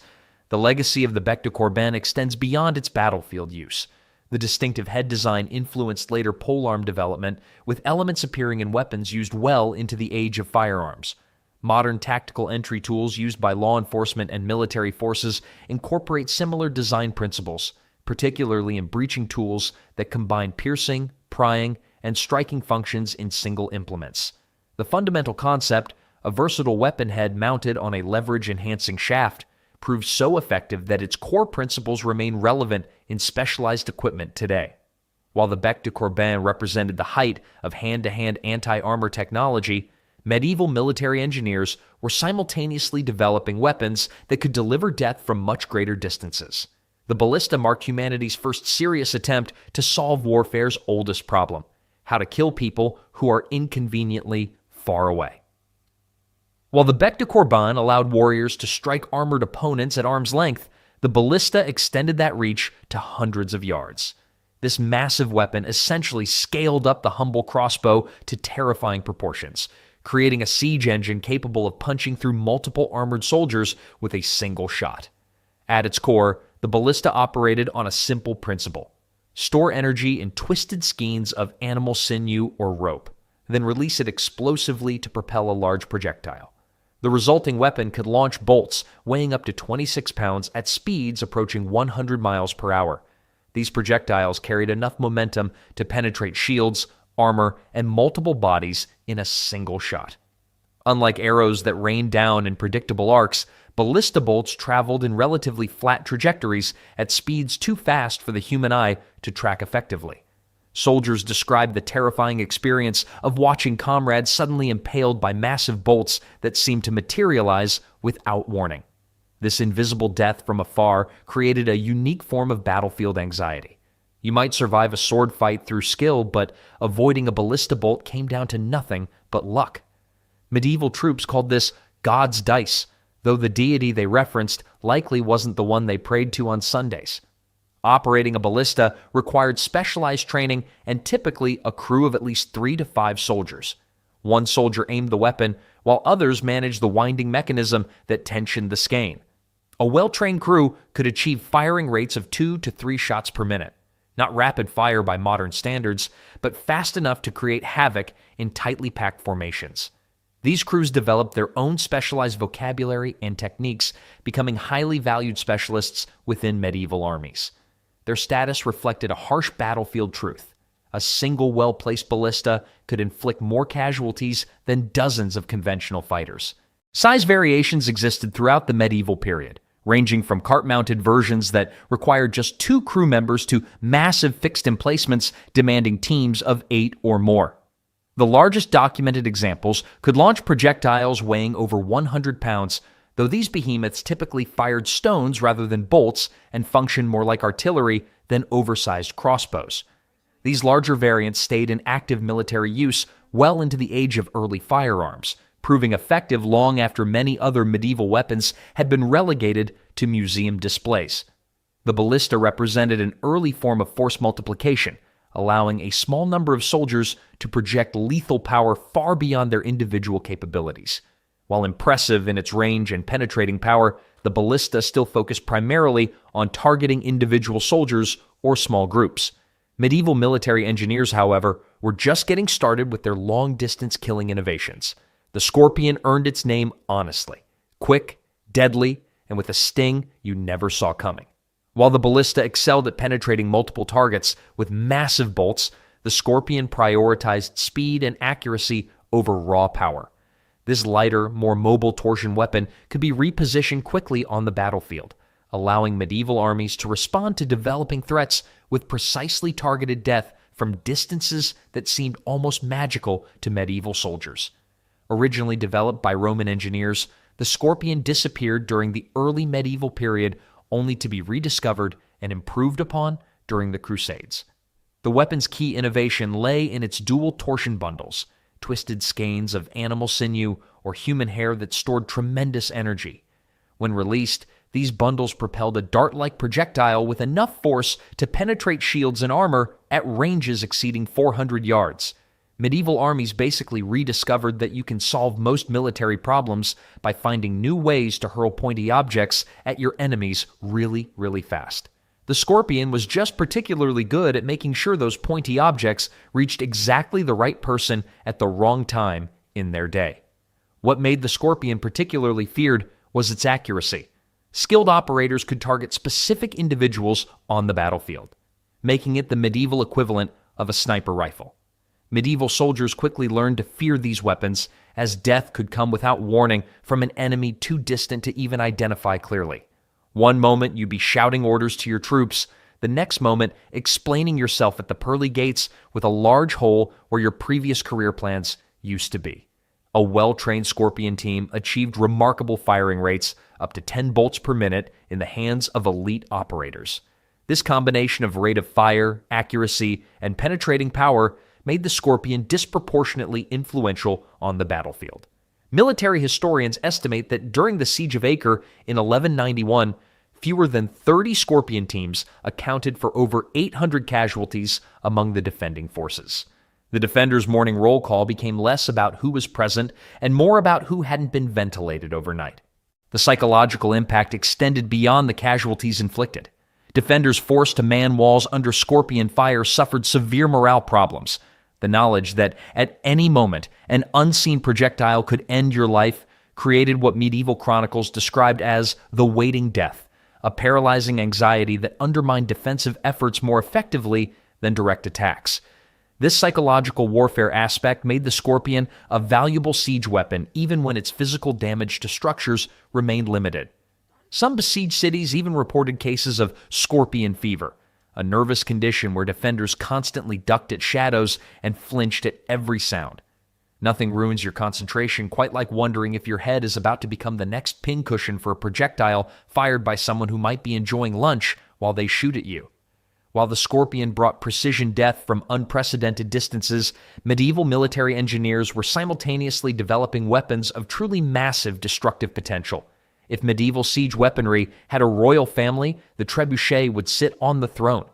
This colossal engine of destruction represented the absolute pinnacle of pre-gunpowder artillery, capable of hurling projectiles weighing hundreds of pounds over incredible distances with devastating effect. Where the scorpion killed with precision, the trebuchet killed with raw, overwhelming force. The trebuchet operated on a counterweight system that would make any physics teacher proud. A massive weight, often exceeding 7,000 pounds, hung from the short end of a long wooden arm. When this weight dropped, it forced the longer end of the arm upward at tremendous speed, launching whatever projectile happened to be loaded in its sling. This simple mechanism could propel a 200-pound stone over 300 meters with enough force to shatter castle walls upon impact. Castle architects who thought they'd built impenetrable fortifications discovered the hard way that their unbreakable walls were merely not yet broken. The trebuchet had a way of transforming even the most confident castle defender into an anxious house hunter. Medieval engineering reached its zenith in these massive weapons. The largest documented trebuchets required teams of up to 60 men to operate and could launch projectiles weighing over 300 pounds. Contemporary accounts describe the earth-shaking impact of these massive stones, with one chronicler noting that a direct hit on a tower reduced it to dust and splinters as if it had never existed. Castle dwellers learned to dread the distinctive creaking sound of a trebuchet being winched back. It was the medieval equivalent of hearing a bomb bay door opening directly above your home. Trebuchet ammunition showed medieval creativity at its most disturbingly innovative. While stones remained the standard projectile, besieging armies often got creative when psychological warfare seemed advantageous. Historical records document trebuchets launching diseased animal carcasses, severed human heads, and even live prisoners into besieged cities. One particularly notorious incident during the Siege of Kaffa in 1347 involved catapulting plague victims over the walls, possibly contributing to the spread of the Black Death into Europe. Medieval biological warfare lacked subtlety, but certainly made an impression. Nothing says surrender now quite like having your neighbor's deceased relative raining down from the sky. The exceptional range and power of these weapons transformed siege warfare. Before the trebuchet, defenders behind strong walls could reasonably expect to outlast most besiegers. After its introduction, no wall was truly safe, no fortress truly secure. This psychological advantage often proved as valuable as the physical damage inflicted, with many cities surrendering at the mere sight of trebuchets being assembled outside their walls. When your enemy started building what looked like an enormous wooden middle finger pointed at your fortifications, it was usually time to reconsider your life choices. While these 10 weapons represent the height of medieval military technology, they also reveal how human ingenuity has always found expression even in the art of warfare. From simple clubs with spikes to massive engines of destruction, the evolution of these weapons tells a story of innovation driven by one of humanity's oldest and darkest activities. Getting frustrated with your energy bills? Trust me, I know the feeling. Last winter, I stared at my heating bill so long I thought the numbers would magically shrink. But here's something wild. Our ancestors from the Middle Ages might have actually had some genius solutions we completely forgot about. While we're sitting here with our fancy thermostats and complaining about drafty windows, medieval folks were absolute pros at keeping warm without spending a single penny on electricity. And no, they weren't just sitting around freezing their boots off. They had some pretty clever tricks up their wool sleeves. You know what's really funny? These heating methods disappeared faster than your dad's hair in his 40s. Most of them got lost in the shuffle when the Industrial Revolution came rolling in with its shiny new technologies. Everyone was so excited about modern heating that they tossed these old-school methods aside like yesterday's leftovers. But get this, archaeologists recently discovered that some medieval homes maintained temperatures of up to 70 degrees Fahrenheit during winter, using nothing but these forgotten techniques. Pretty impressive for people who thought the Earth was flat, right? Speaking of impressive heating methods, let's talk about one of their coolest, or should I say warmest, inventions, the medieval hearth. It wasn't just some basic fireplace, it was the beating heart of every home, literally. Unlike our modern fireplaces tucked away in corners like shy teenagers at a school dance, medieval hearths stood proudly in the center of the main room. And boy, did they know what they were doing with this setup. Here's what made these hearths absolute genius. They worked with the entire house to create a natural heating system. The stones around and under the hearth would soak up heat during the day like a giant hot water bottle. Then, just like that friend who never knows when to leave a party, these stones would keep radiating warmth long after the fire died down. Some medieval buildings even had stones that stayed warm for up to 12 hours after the fire went out. The smoke was actually part of their master plan too. Instead of rushing up a chimney, which many houses didn't even have, it would slowly find its way out through gaps in the roof. Now, before you wrinkle your nose, this smoke acted like a natural pest control system, keeping bugs out of the timbers and helping preserve food hanging from the rafters. Talk about killing two birds with one stone. Though I guess nowadays we'd say feeding two birds with one scone to be more politically correct. Recent studies of surviving medieval houses showed these central hearths could heat spaces up to 600 square feet effectively. That's about the size of a modern apartment. And get this, the stone floors around these hearths have been found with scorch marks from being constantly heated to temperatures over 300 degrees Fahrenheit. Makes my attempts at heating up leftover pizza look pretty amateur in comparison. But what about those times when even the mighty hearth wasn't enough? Well, that's where the medieval folks got really creative with their community solutions. Speaking of which, wait until you hear about their ingenious communal fires. Because while we might complain about our neighbors today, medieval folks actually needed their neighbors, especially during winter. The whole "it takes a village" thing wasn't just a saying back then, it was their heating strategy. Every village had these amazing communal fire spots where people would gather to stay warm. And honestly, they sound way better than my neighborhood's HOA meetings. These communal fires were usually set up in the village square or a dedicated building called a warming house. And before you start thinking it was just a boring fire pit, these places were the medieval equivalent of our coffee shops, community centers, and social media all rolled into one. People would bring their work, share news, aka medieval Facebook, and even cook together. Historians found records showing some villages maintained these fires 24/7 during winter months, with families taking turns to keep them going. Here's something wild. Archaeologists discovered that these communal warming houses were strategically placed so that smoke would blow away from the village's main areas.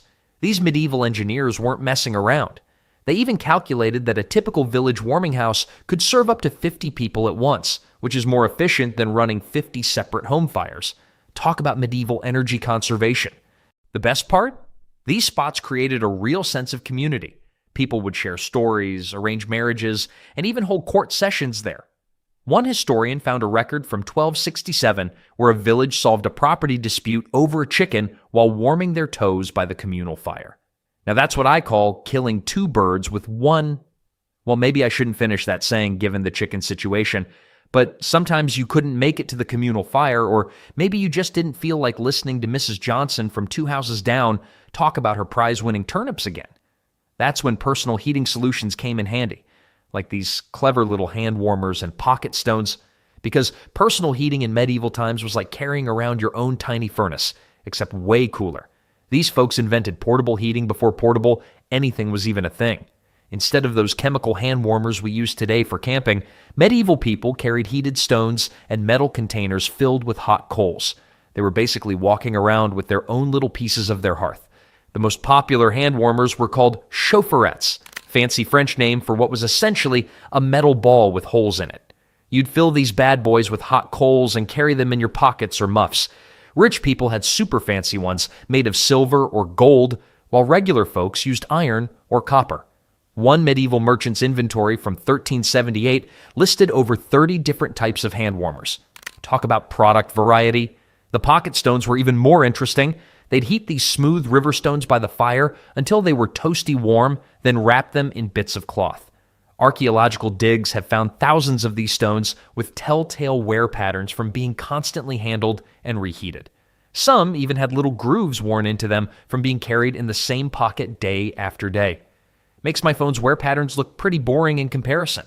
But here's where it gets really clever. They didn't just use these for their hands. People would put heated stones in their boots, tuck them into their clothes, or even use them to warm up their beds before sleeping. There's this hilarious court record from 1422 where a man got in trouble for accidentally taking someone else's heated stone at a church service. Apparently, stone warming theft was a real crime back then. The punishment? He had to provide heated stones for the entire congregation for the rest of winter. Some doctors even prescribed specific types of stones for different ailments. Got a stomach ache? Here's a flat stone. Sore back? Try this curved one. It was like the medieval version of a heating pad prescription. The funny part is, modern science shows they weren't totally wrong. Heat therapy actually does help with certain types of pain. And when personal heating wasn't quite enough, medieval folks turned to an even more interesting source of warmth: their furry friends. But I'm not talking about cats and dogs here. The medieval solution for home heating involves some much bigger animals.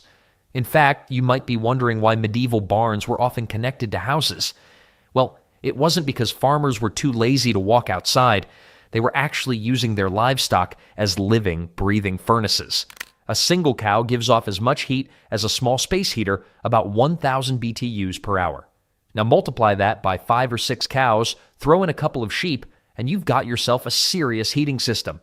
Medieval farmers would build their homes with a clever setup. The living areas would share a wall with the animal barn, usually on the north side, to block those chilly winds. The animal's body heat would seep through the walls, creating a natural warming effect. It's like having a bunch of space heaters that also produce milk and wool. Studies of surviving medieval farmhouses show that rooms sharing walls with animal pens stayed about 10 degrees warmer than other rooms. The best part?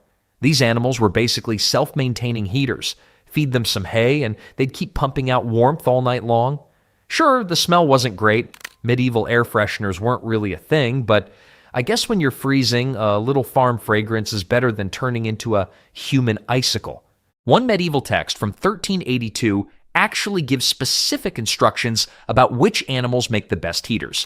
Cows were top tier, followed by horses, while chickens, well, let's just say they were the medieval equivalent of those tiny USB heaters that barely work. There's even a record of a landlord in 1415 who charged less rent for houses that didn't share a wall with the barn. Medieval real estate's first heating included discount. But what about folks who couldn't handle the barnyard aromatherapy? Well, they got pretty creative with their next heating solution. Using some seriously smart science, even though they didn't know it was science, they figured out how to make fire work twice as hard using reflectors. Because long before anyone knew about the physics of heat reflection, these clever folks discovered that shiny metal plates and polished stone surfaces could bounce heat back into a room like a basketball player, making a perfect pass. The most common reflectors were made from polished brass or copper sheets, strategically placed around fireplaces and cooking areas. These weren't your average bathroom mirrors. We're talking about massive metal plates, some as big as dining tables. Archaeological finds show that by the 14th century, some wealthy homes had entire walls covered in polished metal panels. Talk about medieval bling with a purpose. The science behind it is pretty impressive. Tests on recreated medieval reflectors showed they could increase a room's temperature by up to 30%. That's like getting a third more heat from the same amount of firewood. And these folks figured this out centuries before anyone understood how heat radiation worked. My high school physics teacher would have been impressed. Here's a fun fact. One medieval castle in France had silver-plated walls in its great hall. The lord who installed them wasn't just showing off his wealth, he was actually creating a massive heat reflector system. Though, I bet explaining that to the tax collector was interesting. No, really, the silver walls are for heating, not just to make my neighbors jealous. The best part? They discovered that curved reflectors worked even better than flat ones. Some clever medieval engineers even designed corner fireplaces with curved metal backs that could spread heat across an entire room. It's like they invented medieval surround sound, but for heat. These curved reflectors were so effective that some medieval documents show people actually complained about rooms being too hot. Now that's a winter problem we'd love to have. Records from a monastery in 1388 mention a particularly clever setup where they used a series of angled reflectors to direct heat into the monastery's infirmary, creating what we'd now call targeted heating zones. The monks called it God's mirrors, though I'm pretty sure God was more impressed with their prayers than their heating system. But what about those cold winter nights when even the fanciest reflectors couldn't quite cut it? That's when medieval folks broke out their secret weapon for a cozy night's sleep. The bed warmer, aka the medieval electric blanket, was pure genius in its simplicity. A long-handled copper or brass pan filled with hot coals would be slid between the sheets like a giant warm sandwich filling.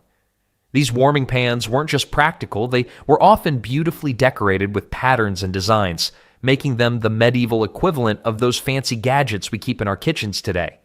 Each pan could hold enough hot coals to keep a bed toasty for about 2 to 3 hours, which was usually enough time to fall into a cozy sleep.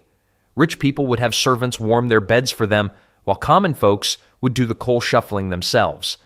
Fun fact, archaeologists found one pan from 1435 with "Sweet dreams, don't let the ice bite" engraved on its handle.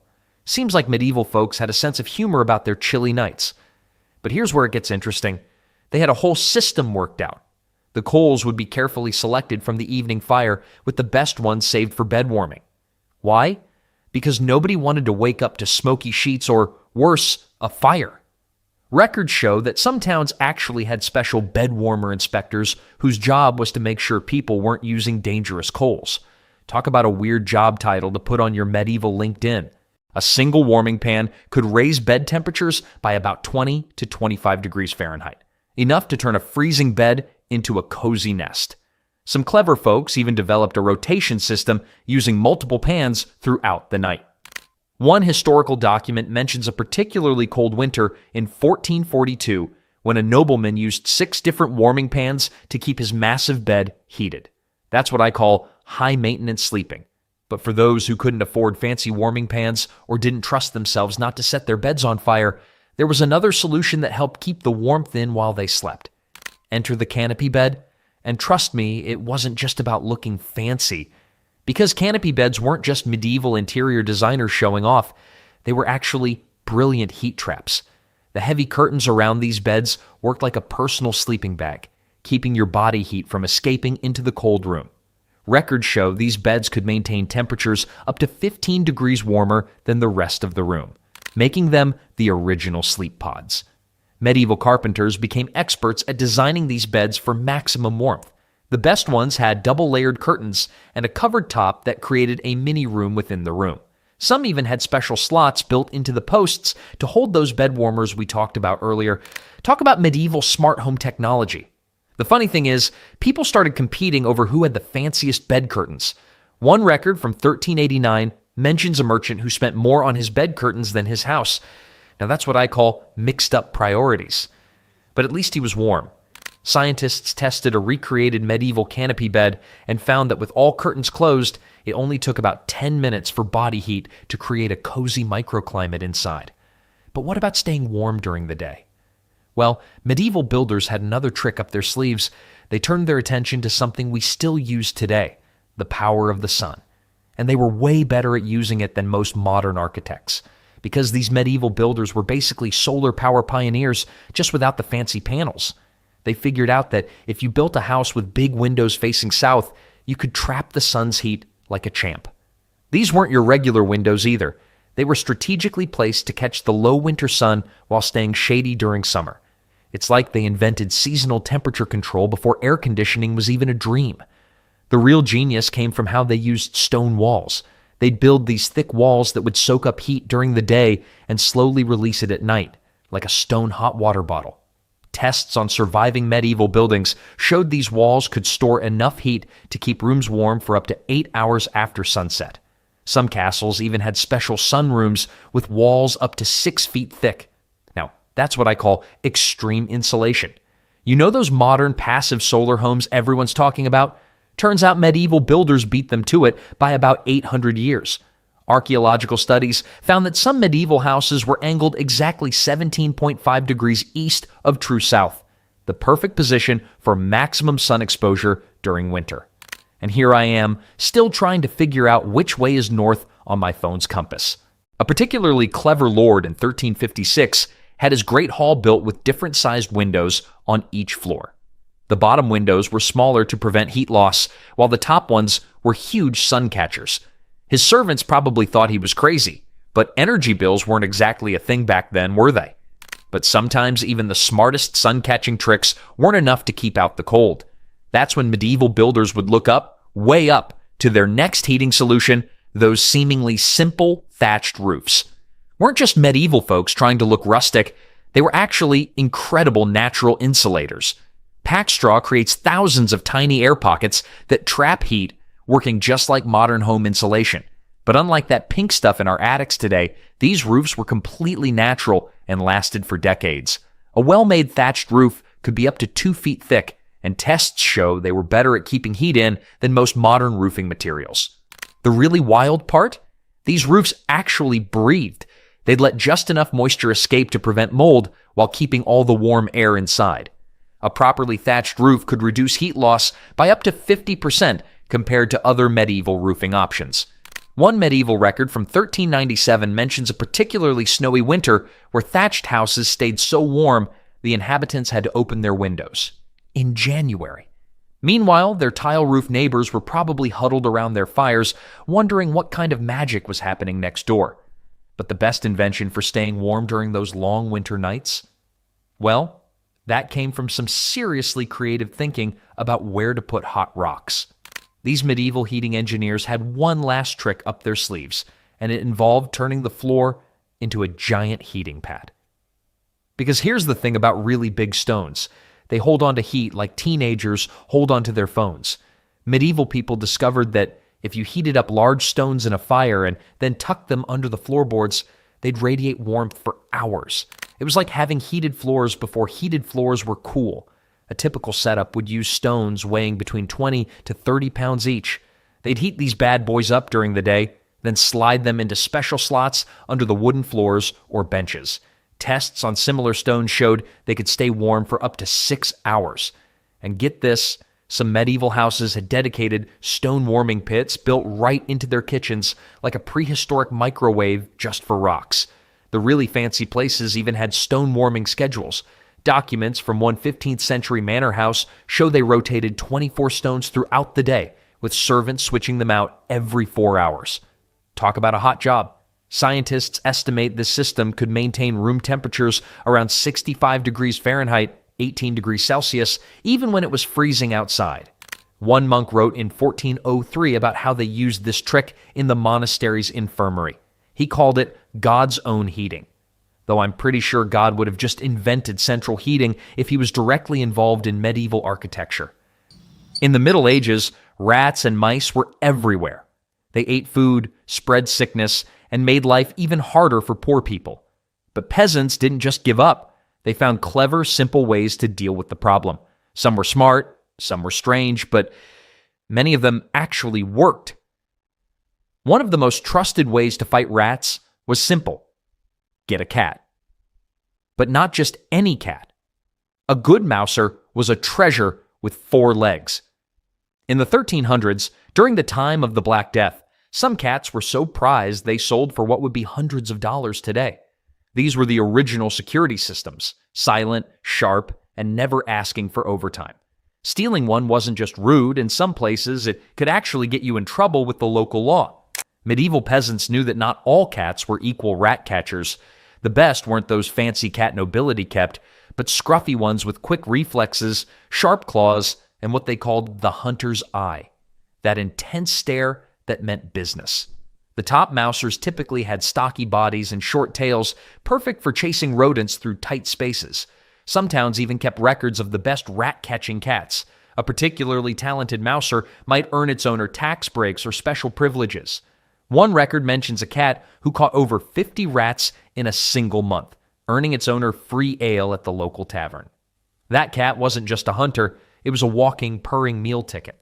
Peasants tested kittens by watching how they reacted to moving objects. Quick pounces meant a keeper. Slow or uninterested kittens were given away. A lazy cat was just another mouth to feed, something most peasant families couldn't afford. A medieval cat couldn't get away with just being cute. It needed a killer resume, literally. They rewarded successful hunts with treats and sometimes released mice in barns for practice. Our next mousers were so valuable that peasants would lock them up at night. Trained ferrets became the secret weapon for getting rid of rats that hid in places too small for cats to reach. These slender, tube-shaped creatures might seem like odd choices for pest control, but their long, flexible bodies made them perfect for the job. Medieval peasants valued ferrets for their ability to squeeze into tight spaces where rats made their homes.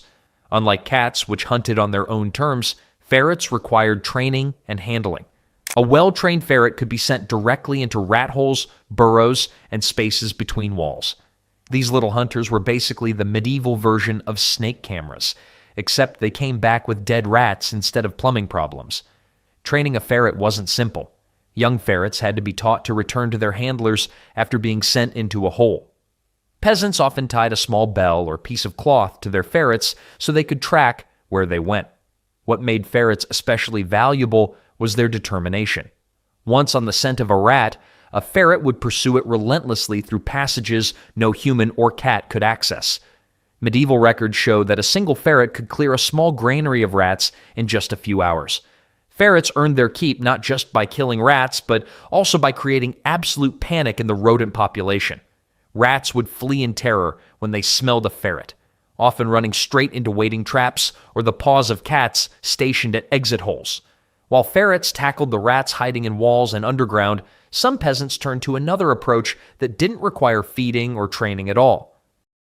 Spicy herbs and strong-smelling plants scattered around homes became medieval rat-repellent spray before spray was even invented.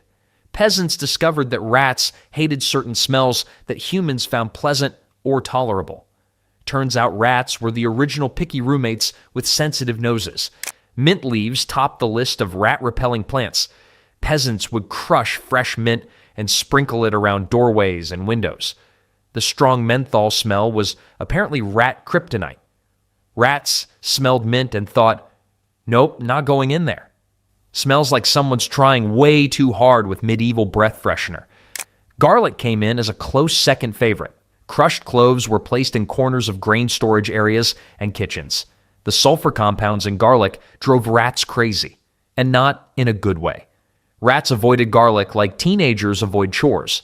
Some clever medieval farmers would soak rags in garlic juice and hang them from rafters, creating a smell barrier that rats refused to cross. Wormwood, a bitter herb still used to make absinthe today, proved especially effective. Its intensely bitter compounds were unbearable to rats, though humans didn't exactly throw wormwood-smelling parties either. Most peasants preferred the sharp smell of wormwood to the disease-carrying pests themselves. Mustard seeds ground into powder and sprinkled across thresholds created another line of defense. The spicy, pungent aroma that gives mustard its kick was too much for sensitive rat noses. Medieval rats would rather starve than walk through what basically amounted to a medieval hot sauce obstacle course. One medieval manuscript from the 1400s lists a special mix: equal parts mint, garlic, wormwood, and ground mustard seed, all mixed with a bit of vinegar. This potent mixture was their version of super-strength rat repellent. The smell was probably strong enough to make even the rats need those little medieval handkerchiefs. For peasants who couldn't afford a good mousing cat or didn't have access to trained ferrets, these spicy solutions were a godsend. These herb barriers served double duty in medieval homes, keeping away rats while masking the smell of unwashed peasants at the same time. When herbs weren't enough, though, some turned to solutions that weren't just unpleasant, but downright deadly. Rat poison in medieval times wasn't some carefully measured scientific formula. It was a wild mix of whatever deadly stuff peasants could get their hands on. From arsenic-rich minerals to hemlock plants and even ground glass, medieval DIY poison was as dangerous as it was creative. When your pest control might kill your family too, you know you're really committed to the cause. Most poison recipes were passed down through generations by word of mouth. One 1200s manuscript describes mixing ground hemlock with honey to create baits that rats would eagerly consume. The writer included a warning to keep it away from children and pets, medieval for, "This stuff will absolutely kill everything."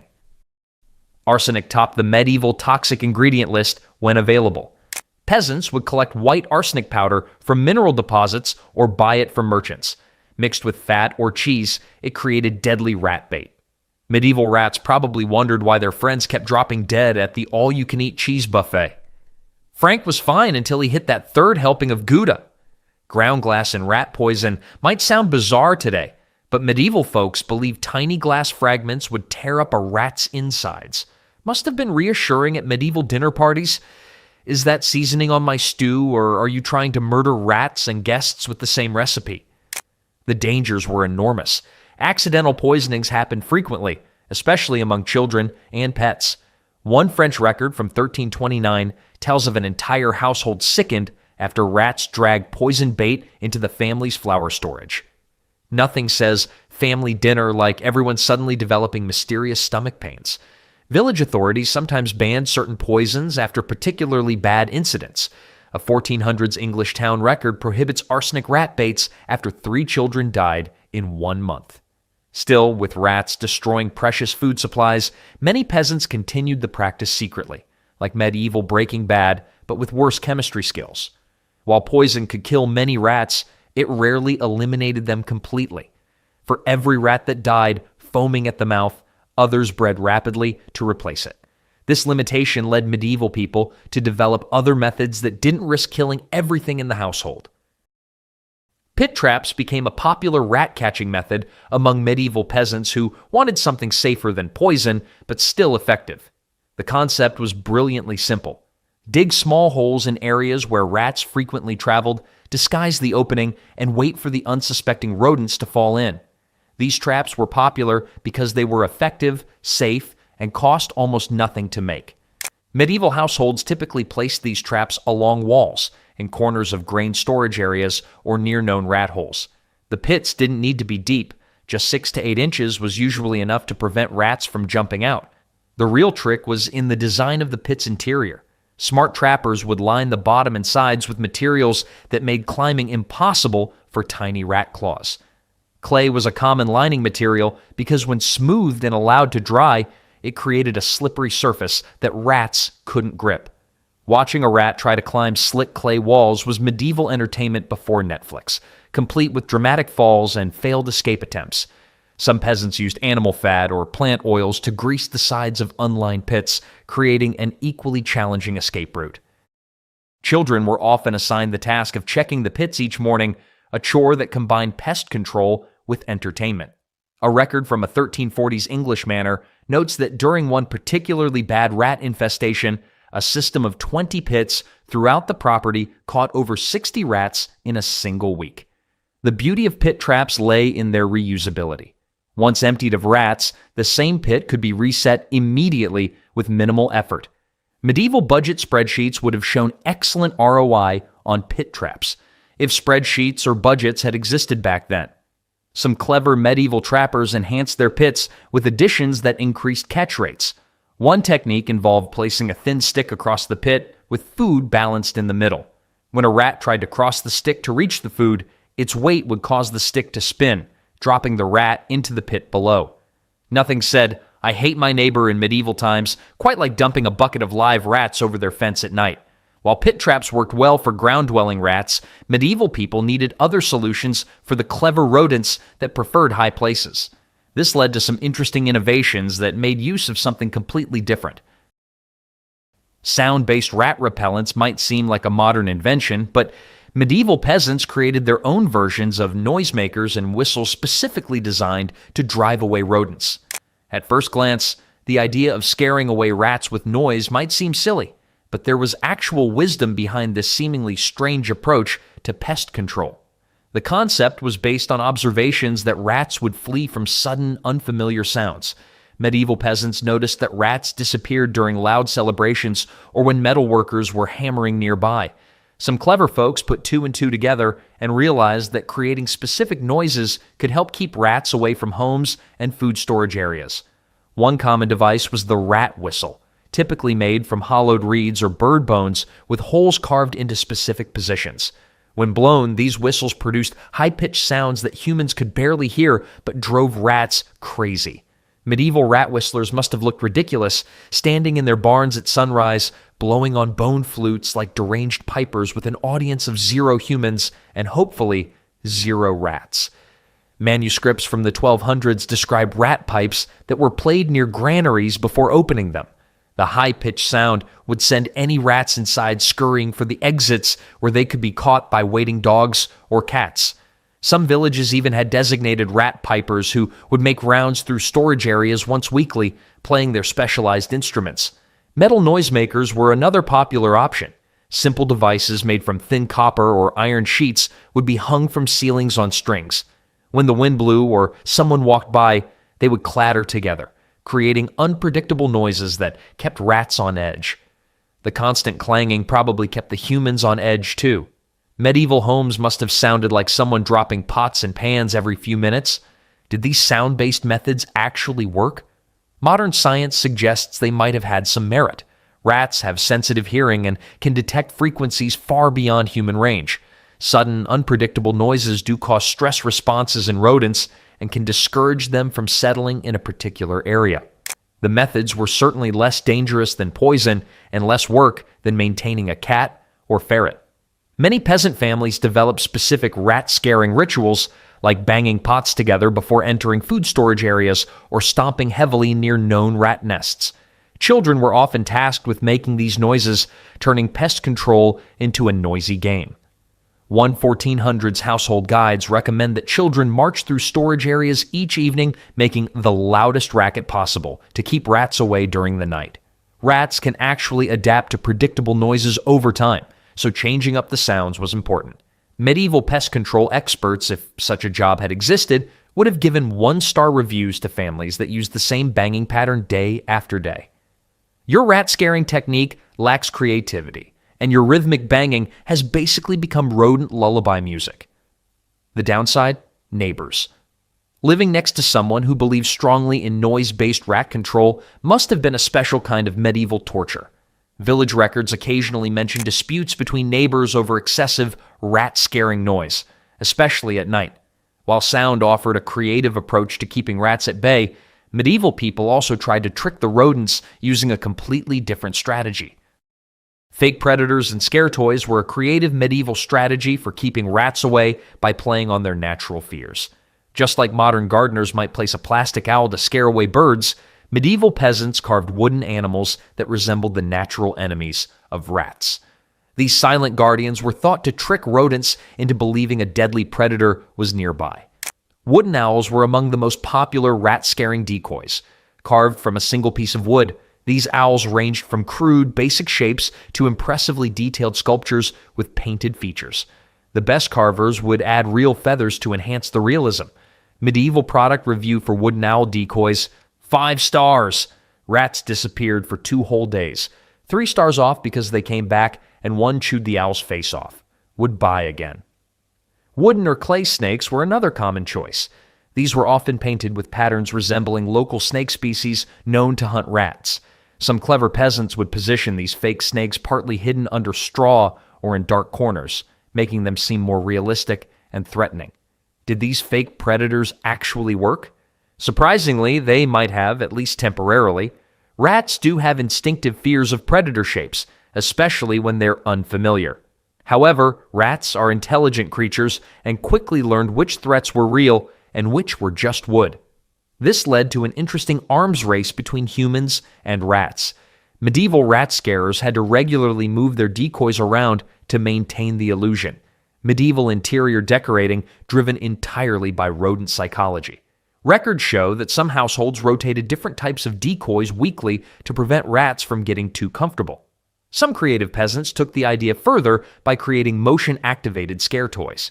A 1400s German manuscript describes a pivoting wooden hawk that would rock back and forth when the wind blew through a window. The most amusing aspect of these fake predators was how they sometimes backfired. Rats would eventually recognize the decoys as harmless and would occasionally nest right beside them or even gnaw on them. One medieval account describes a wooden owl that became so damaged by rat teeth that it looked more like a plucked chicken than a fearsome hunter. When even the most fearsome wooden predator failed to keep rats away, medieval peasants turned to an even more primal approach. Human hair, urine, and other bodily byproducts became surprisingly effective rat repellents in medieval times. The entire concept might make your nose wrinkle, but medieval folks weren't afraid to get gross if it meant keeping their food supplies safe. This approach was based on the belief that rats generally avoided areas with strong human scents, likely due to their instinctive fear of people as predators. Hair collected from combs or during haircuts was carefully saved instead of being thrown away. Peasants would stuff this hair into small cloth bags and place them around food storage areas, in corners of homes, or near suspected rat entry points. Medieval household guides recommend changing these hair packets monthly to maintain their effectiveness. Urine, yes, actual human pee, was considered among the most powerful rat repellents available. Medieval chamber pots got a second career as pest control devices. Cloth soaked in urine would be placed in strategic locations, usually outside entrance points to buildings. Some households even designated specific corners of their property where family members should urinate to create a rat-repelling perimeter. A 1400s text recommends male urine over female, claiming it contained stronger scents that rats found more threatening. The document further suggests that urine collected after eating strong-smelling foods like garlic worked best. Fingernail clippings joined the arsenal of human-derived rat repellents. These would be scattered in small piles near food storage areas. Rats apparently drew the line at hanging around human nail salons. Sweat-soaked clothing items were also repurposed as rat deterrents. Work clothes worn during hard physical labor would be cut into strips and hung near doorways or windows. The effectiveness of these methods likely varied.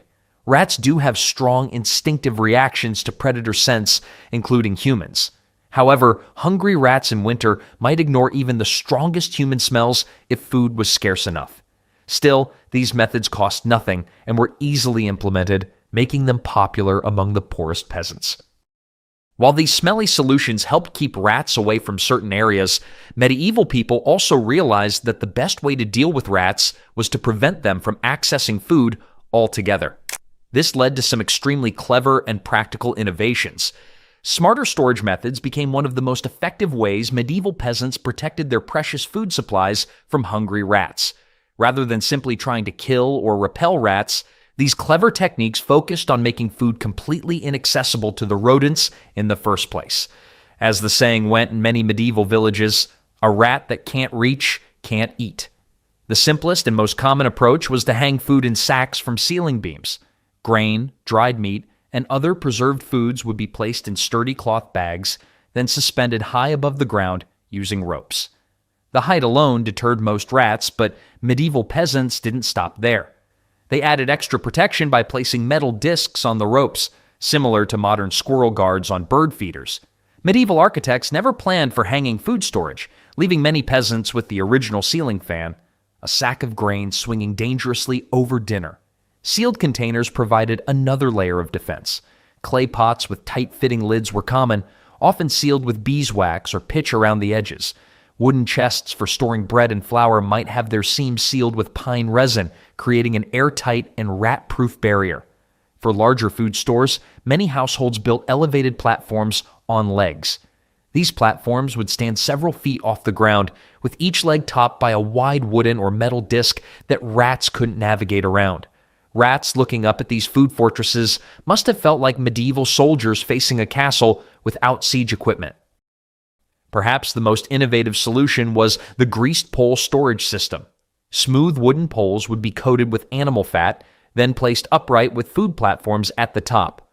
Rats, despite their impressive climbing abilities, couldn't maintain their grip on the slick surface. The effectiveness of these methods is evident in records from medieval manors and monasteries. One monastery record from the 1400s notes that after implementing suspended storage systems, grain losses decreased from nearly 20% to less than 5% per year. While these smarter storage solutions proved highly effective, they weren't perfect.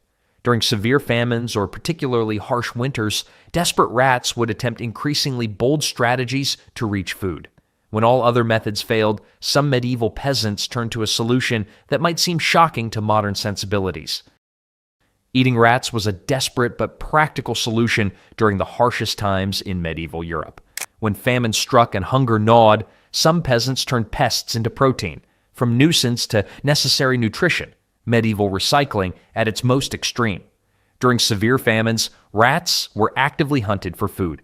Several chronicles mention communities cooking rats, with one 1300s account describing how even the vermin became precious when bread was but a memory. The most common cooking method was simple stewing with available vegetables and herbs. What meat is this? Forest chicken. Very rare forest chicken.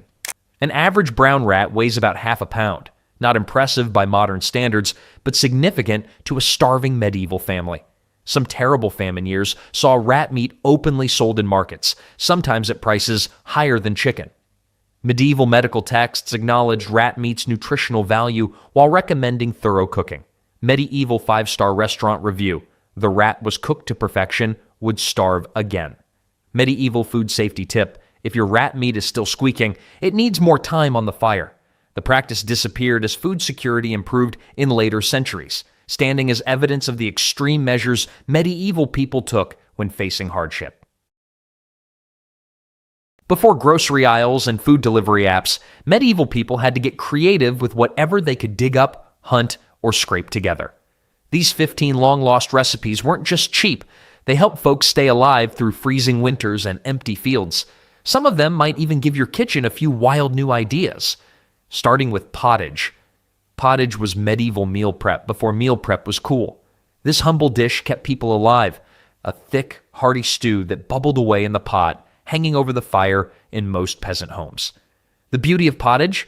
Throw in whatever you had on hand. Barley, oats, peas, beans, turnips, leeks, and if you were lucky, a tiny scrap of meat or fat. Nothing fancy, just pure survival. The longer it cooked, the better it got. Families would keep their pottage going for days, even weeks, just adding fresh ingredients as needed. It was basically the original never-ending soup, the gift that kept on giving until someone accidentally dropped a shoe in it. This wasn't just convenient, it was smart eating. The slow cooking broke down tough vegetables and grains, making them easier to digest and releasing more nutrients. In medieval England, more than 70% of peasant meals featured pottage in some form. It wasn't just food, it was a daily ritual. The noble lords might have had fancy feasts, but the peasants had pottage, proving that even in the Middle Ages, the one-pot meal was king, just not the actual king. The flavor? Rich and complex from the constant simmering. The texture? Thick enough to stick to your ribs through a day of backbreaking fieldwork. Sometimes it got so thick you could stand a spoon in it. Medieval engineers probably got the idea for cement by looking at week-old pottage. Modern nutritionists now say this humble peasant food was actually healthier than many of the fancy dishes eaten by nobles. Speaking of preserved foods that kept people alive through harsh winters, pickled herring was the medieval solution to food storage when ice boxes weren't even a dream yet. These small silver fish were caught by the thousands, then packed tightly into wooden barrels with layers of salt and vinegar. The result? A protein source that could last months or even years without going bad. By the 1300s, the Dutch had perfected this preservation method so well that pickled herring became their most valuable export. These preserved fish were so important to medieval Europe that entire wars were fought over herring fishing rights. Talk about taking your seafood seriously. The taste of pickled herring was strong, salty, tangy, and distinctly fishy. For most common people, this powerful flavor wasn't a downside. It was a blessing that made plain bread or potatoes much more exciting. The smell was memorable too. Walking into a medieval fish market was like getting slapped in the face by the ocean itself. From preserved fish to preserved nuts, medieval folks knew how to make food last without fridges. Pickled walnuts might sound strange today, but they were a medieval food preservation masterpiece. Unlike the brown, hard-shelled nuts we know, these were harvested while still green and soft, long before the shell formed. The young walnuts would be soaked in brine for days, then packed in spiced vinegar with cloves, mace, and pepper. Once prepared, they'd last for years without spoiling, crucial in times when food security was never guaranteed. The black, tender result had a unique taste, tangy, slightly bitter, with a texture unlike anything else in the medieval larder. What's remarkable is how this food crossed class barriers. Wealthy landowners enjoyed them as a delicacy, but they also became the original dumpster diving food for peasants who gathered fallen nuts from public lands. During the Middle Ages, nothing edible went to waste. A 15th century English household book warns that to waste food is to mock God's plenty. A medieval version of your grandmother telling you to clean your plate. Speaking of sweet memories, not everything medieval folks ate was savory. Honey cakes brought sweetness to medieval tables when sugar was a luxury few could afford. Made simply with flour, honey, and occasional spices like cinnamon or nutmeg, these treats were the closest thing to dessert that common folk ever tasted. Bakers would mix the sticky honey with flour, form the dough into small rounds, and either bake them in communal ovens or steam them over boiling water. The secret ingredient? Time. Honey cakes improved with age, developing deeper flavors as days passed. Clever medieval bakers knew this and prepared batches in advance for special occasions. Unlike modern cakes that go stale quickly, these dense treats stayed good for weeks, making them practical as well as delicious. While honey cakes appeared at weddings and feast days, they also had a darker side.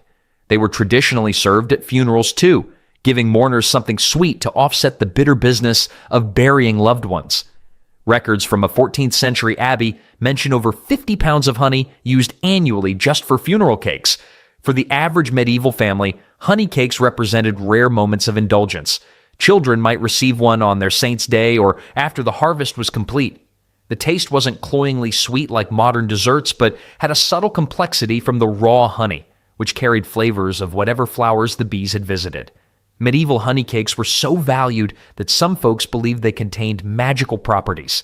The only magic was how quickly they disappeared when nobody was looking.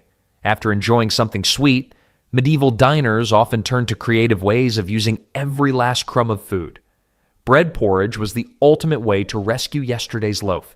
This thrifty dish, also called panada, transformed rock-hard bread into a comforting meal. The cook would tear the stale bread into chunks, then simmer it with broth until it broke down into a thick, smooth porridge. Add herbs, a bit of fat, maybe an egg if you were lucky, and dinner was served. Bread was sacred in medieval culture, the staff of life. Wasting it wasn't just frowned upon. In some villages, it was actually punishable. Records from a small town in France show a baker who was fined and publicly shamed for throwing away unsold loaves instead of giving them to the poor or making panada. The average medieval peasant ate up to 2 pounds of bread every day, making bread porridge less a creative recipe and more like medieval damage control for their main food group. When bread went stale, which happened quickly, without preservatives, panada saved the day. The beauty of this dish lay in its flexibility. Royal court recipes show fancy versions with saffron, almond milk, and sugar, while humble village recipes used whatever broth was available, often flavored with foraged herbs or garden vegetables. The texture was smooth and silky, not unlike modern risotto, but made entirely with ingredients that might otherwise go to waste. Medieval bread porridge had the amazing ability to stretch a kitchen's resources so far that it would make a modern budget cookbook author weep with joy. Speaking of stretching ingredients in creative ways, medieval cooks also mastered the art of making simple food. Simple egg and herb tarts fed countless medieval families with minimal ingredients and maximum flavor. These small pastries were an early version of quiche, just eggs, herbs from the garden, and sometimes a sprinkle of cheese if you were lucky enough to have it. Medieval cooks created a basic dough from flour and water, pressed it into shallow pans, and filled it with beaten eggs mixed with whatever green herbs were growing nearby. The genius of these tarts lay in their adaptability. Spring tarts might feature wild garlic and young nettles, while summer versions would be bursting with parsley, sage, and thyme. Any leftovers from yesterday, a bit of fish, some roasted turnips, the last scraps of bacon, could find their way into these versatile dishes. Cooking happened right in the hot ashes of the fire or in small iron pans nestled among the coals. No fancy temperature controls, no kitchen timers. Medieval cooks judged doneness by look, smell, and their hard-earned experience. These tarts were basically the original portable meal, medieval fast food without the drive-through window. Women would make these tarts in the morning before fieldwork began and wrap them in cloth for midday meals. Men working far from home would unwrap these hearty treats hours later, getting a much-needed protein boost to power through afternoon labor. Records from a manor house in Yorkshire show its kitchen prepared over 100 herb tarts each week for workers during harvest season, proving how important these simple egg dishes were to keeping medieval labor forces fed. Like a medieval air fryer without the smug social media posts, egg tarts cooked quickly and fed many with little fuss. From protein-packed tarts to filling legumes, medieval meals often featured another affordable power food combo. The humble mixture of mashed beans and leeks might not sound exciting, but in medieval times, this dish was a nutritional powerhouse that kept bodies strong through the harshest winters. Broad beans, fat, protein-rich legumes, formed the base of this staple food. The beans would be soaked overnight, boiled until tender, then mashed with a wooden pestle until smooth. Leeks, those mild onion relatives that grow even in poor soil, were chopped and gently cooked in whatever fat was available, often just a scraping of lard or a splash of olive oil in Mediterranean regions. When combined, these simple ingredients created a filling meal that offered serious staying power. Medieval farmers couldn't take lunch breaks every few hours. They needed food that would fuel them from dawn until dusk. This bean and leek mixture did exactly that. What made this combo truly special was its availability to almost everyone. Beans could be dried and stored for years, while leeks were among the hardiest vegetables in the medieval garden, surviving even when other crops failed. Beans were so valuable that in parts of medieval France, tenants could pay their rent with bags of dried broad beans instead of coins. Possibly the only time in history when passing gas might have been considered legal tender. The nutritional value of this simple dish was remarkable. Modern analysis shows that a serving provided nearly half the daily protein needed by an active adult, plus essential vitamins and minerals lacking in most medieval diets. Beans held such importance that many villages maintained common bean fields where every family could grow their crop. Records from a 14th century English manor show that even during famine years, the bean fields were carefully tended and guarded. The combination was so filling that a medieval saying warned against eating beans before important meetings. No one wanted to be the person who cleared the great hall with their digestive after effects. For evenings when a change of pace was needed, medieval cooks often turned to drinks that could double as desserts or medicine. Take a sip of posset and step back in time. This curious concoction blurred the lines between beverage, medicine, and dessert. Medieval folks made posset by warming milk, then adding wine or ale to curdle it. The mixture was typically sweetened with honey and spiced with whatever was available: cinnamon, nutmeg, or ginger. The result? A warm, thick drink with soft curds floating in a sweet, tangy liquid. Posset gained popularity across all social classes for different reasons. The wealthy enjoyed elaborate versions in special posset cups with spouts for sipping the liquid while catching the curds with small spoons. Meanwhile, common households valued posset for its ability to use up leftover ale before it spoiled. Sweet, tangy, weirdly comforting, posset was like warm yogurt's unpredictable cousin that showed up at every family gathering, whether invited or not. The taste varied widely depending on the quality of ingredients, but most people found it soothing and satisfying. Beyond its culinary appeal, posset had a reputation as a cure-all. Medieval healers prescribed it for everything from the common cold to digestive troubles. A 15th century medical text recommends posset made with sage for treating fever and with rosemary for clearing the head. Grandmothers would push posset like it was a miracle cure, medieval Vicks vapor rub in drinkable form. Taverns often served posset as a nightcap, claiming it promoted good sleep and prevented hangovers. Though drinking more alcohol to prevent a hangover seems like flawed medieval logic. The tradition of posset remained popular for centuries, eventually evolving into the syllabubs and custards we know today. Some traditional British households still make a version of it for special occasions. When travelers needed nourishment on the go, however, They turned to heartier fare that could travel well. Long before plastic containers and Sunday meal prep sessions, meat pasties solved the medieval lunch dilemma. These handheld pies contained a filling of chopped meat, root vegetables, and herbs all wrapped in a sturdy dough shell.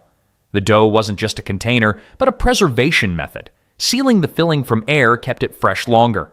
Contrary to popular belief, pasties weren't just for the wealthy.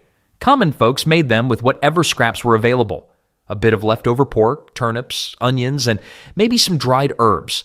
The wealthy versions might include venison, exotic spices, or dried fruits, but the basic concept remained the same: portable, preserved food. Medieval workers relied heavily on these convenient meals. Miners in Cornwall became especially famous for their pasties, which they took deep underground. The thick crimped edge of the pastry served as a handle that could be held with dirty hands and then discarded. This edible lunchbox was the medieval equivalent of those smug office workers with their matching glass containers, except miners were worried about mine shaft collapse rather than Instagram likes. The pasty played such a vital role in medieval life that it appears in household records across Europe. A manor account from 1300 shows that during harvest season, a single kitchen produced over 200 pasties in 1 week to feed field workers. When even meat was scarce, medieval kitchens turned to another low-cost option that packed impressive flavor. Forget fancy soup stocks. Onion broth fed medieval Europe with minimal fuss and maximum flavor. At its most basic, this kitchen staple consisted of thinly sliced onions simmered in water with a pinch of salt. Wealthier households might add a marrow bone or herbs, but even the simplest version provided remarkable sustenance and taste. Onions were among the easiest vegetables to grow and store in medieval times. Their long shelf life made them precious during winter months when fresh food was scarce. A single sack of onions could keep a family in broth for weeks when other options ran out. Medieval physicians valued onion broth for its supposed healing properties. Texts from the 1400s recommend it for treating coughs, reducing fever, and easing joint pain. Onion broth was basically medieval medicine. It might not cure you, but it would make everyone too teary-eyed to notice you were still sick. The biggest downside?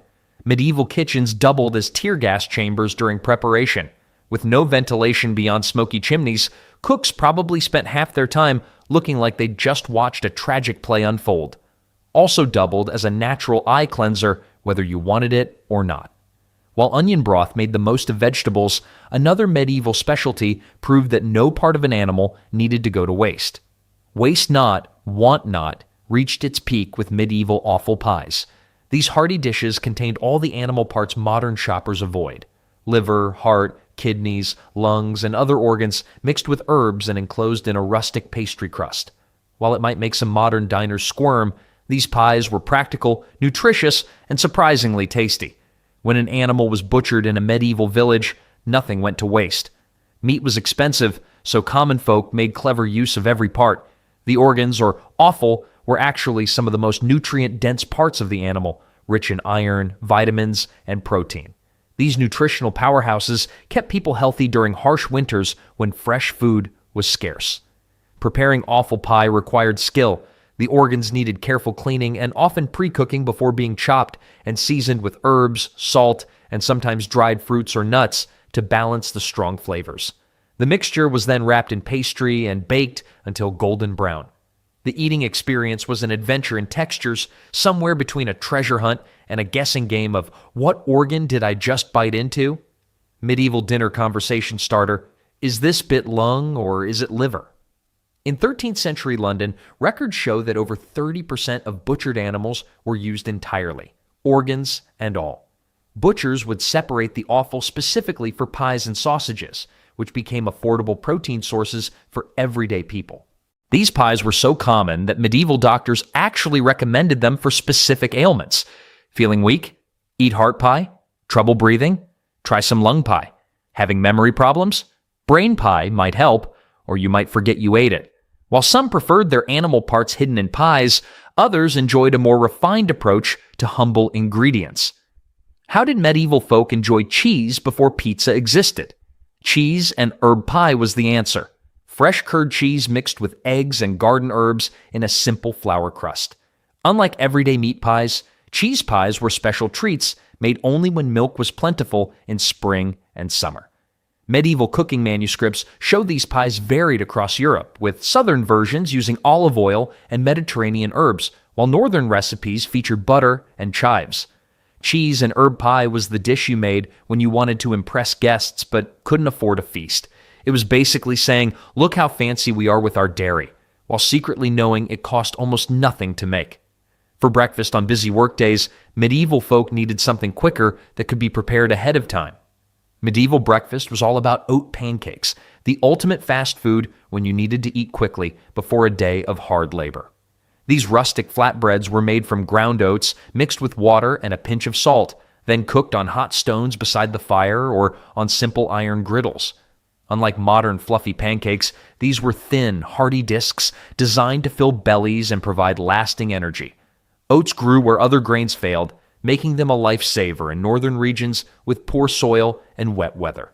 Scottish and Irish communities particularly relied on oat pancakes as daily staples. These weren't the Instagram-worthy maple syrup-drenched stacks we know today. They were the no-nonsense workout fuel of the medieval world. A fun fact, pancakes became especially important during Lent when fasting rules required creative cooking.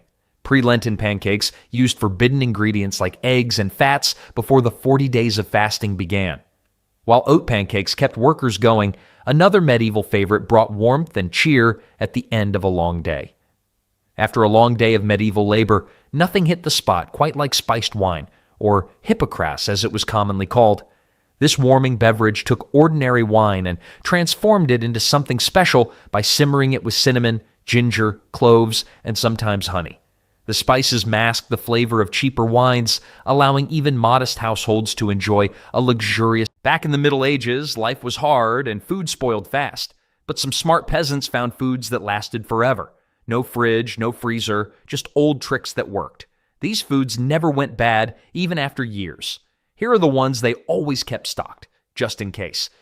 And first on that list, the one thing that could save your food, your soup, and maybe even your life. Salt.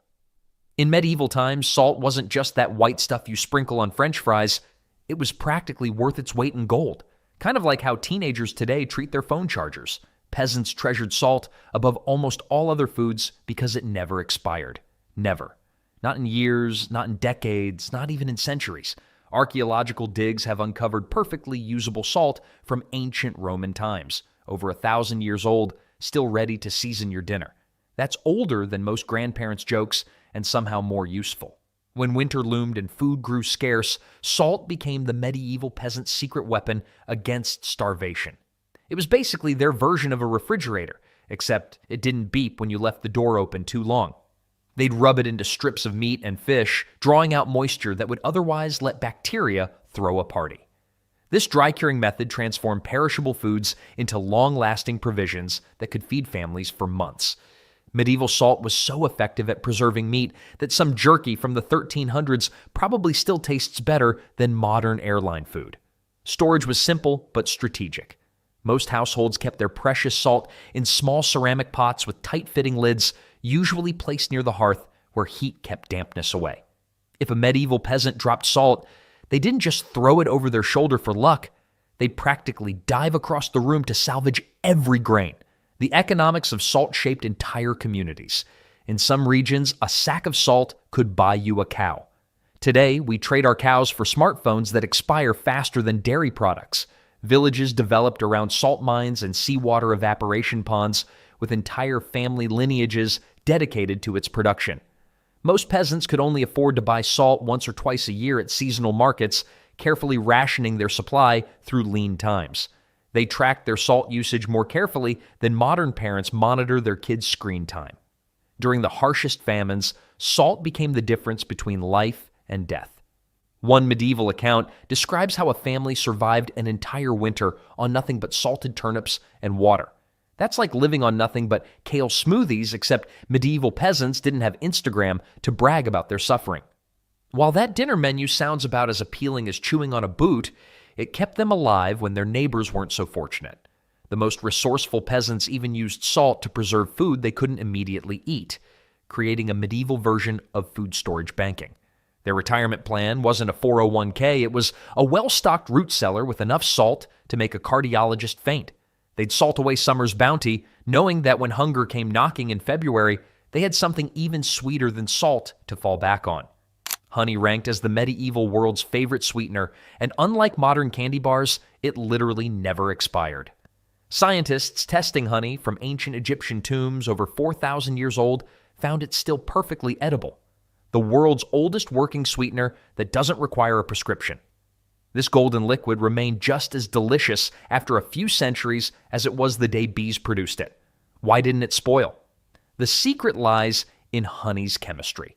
Its super low moisture content and natural acidity create an environment where bacteria simply give up and die.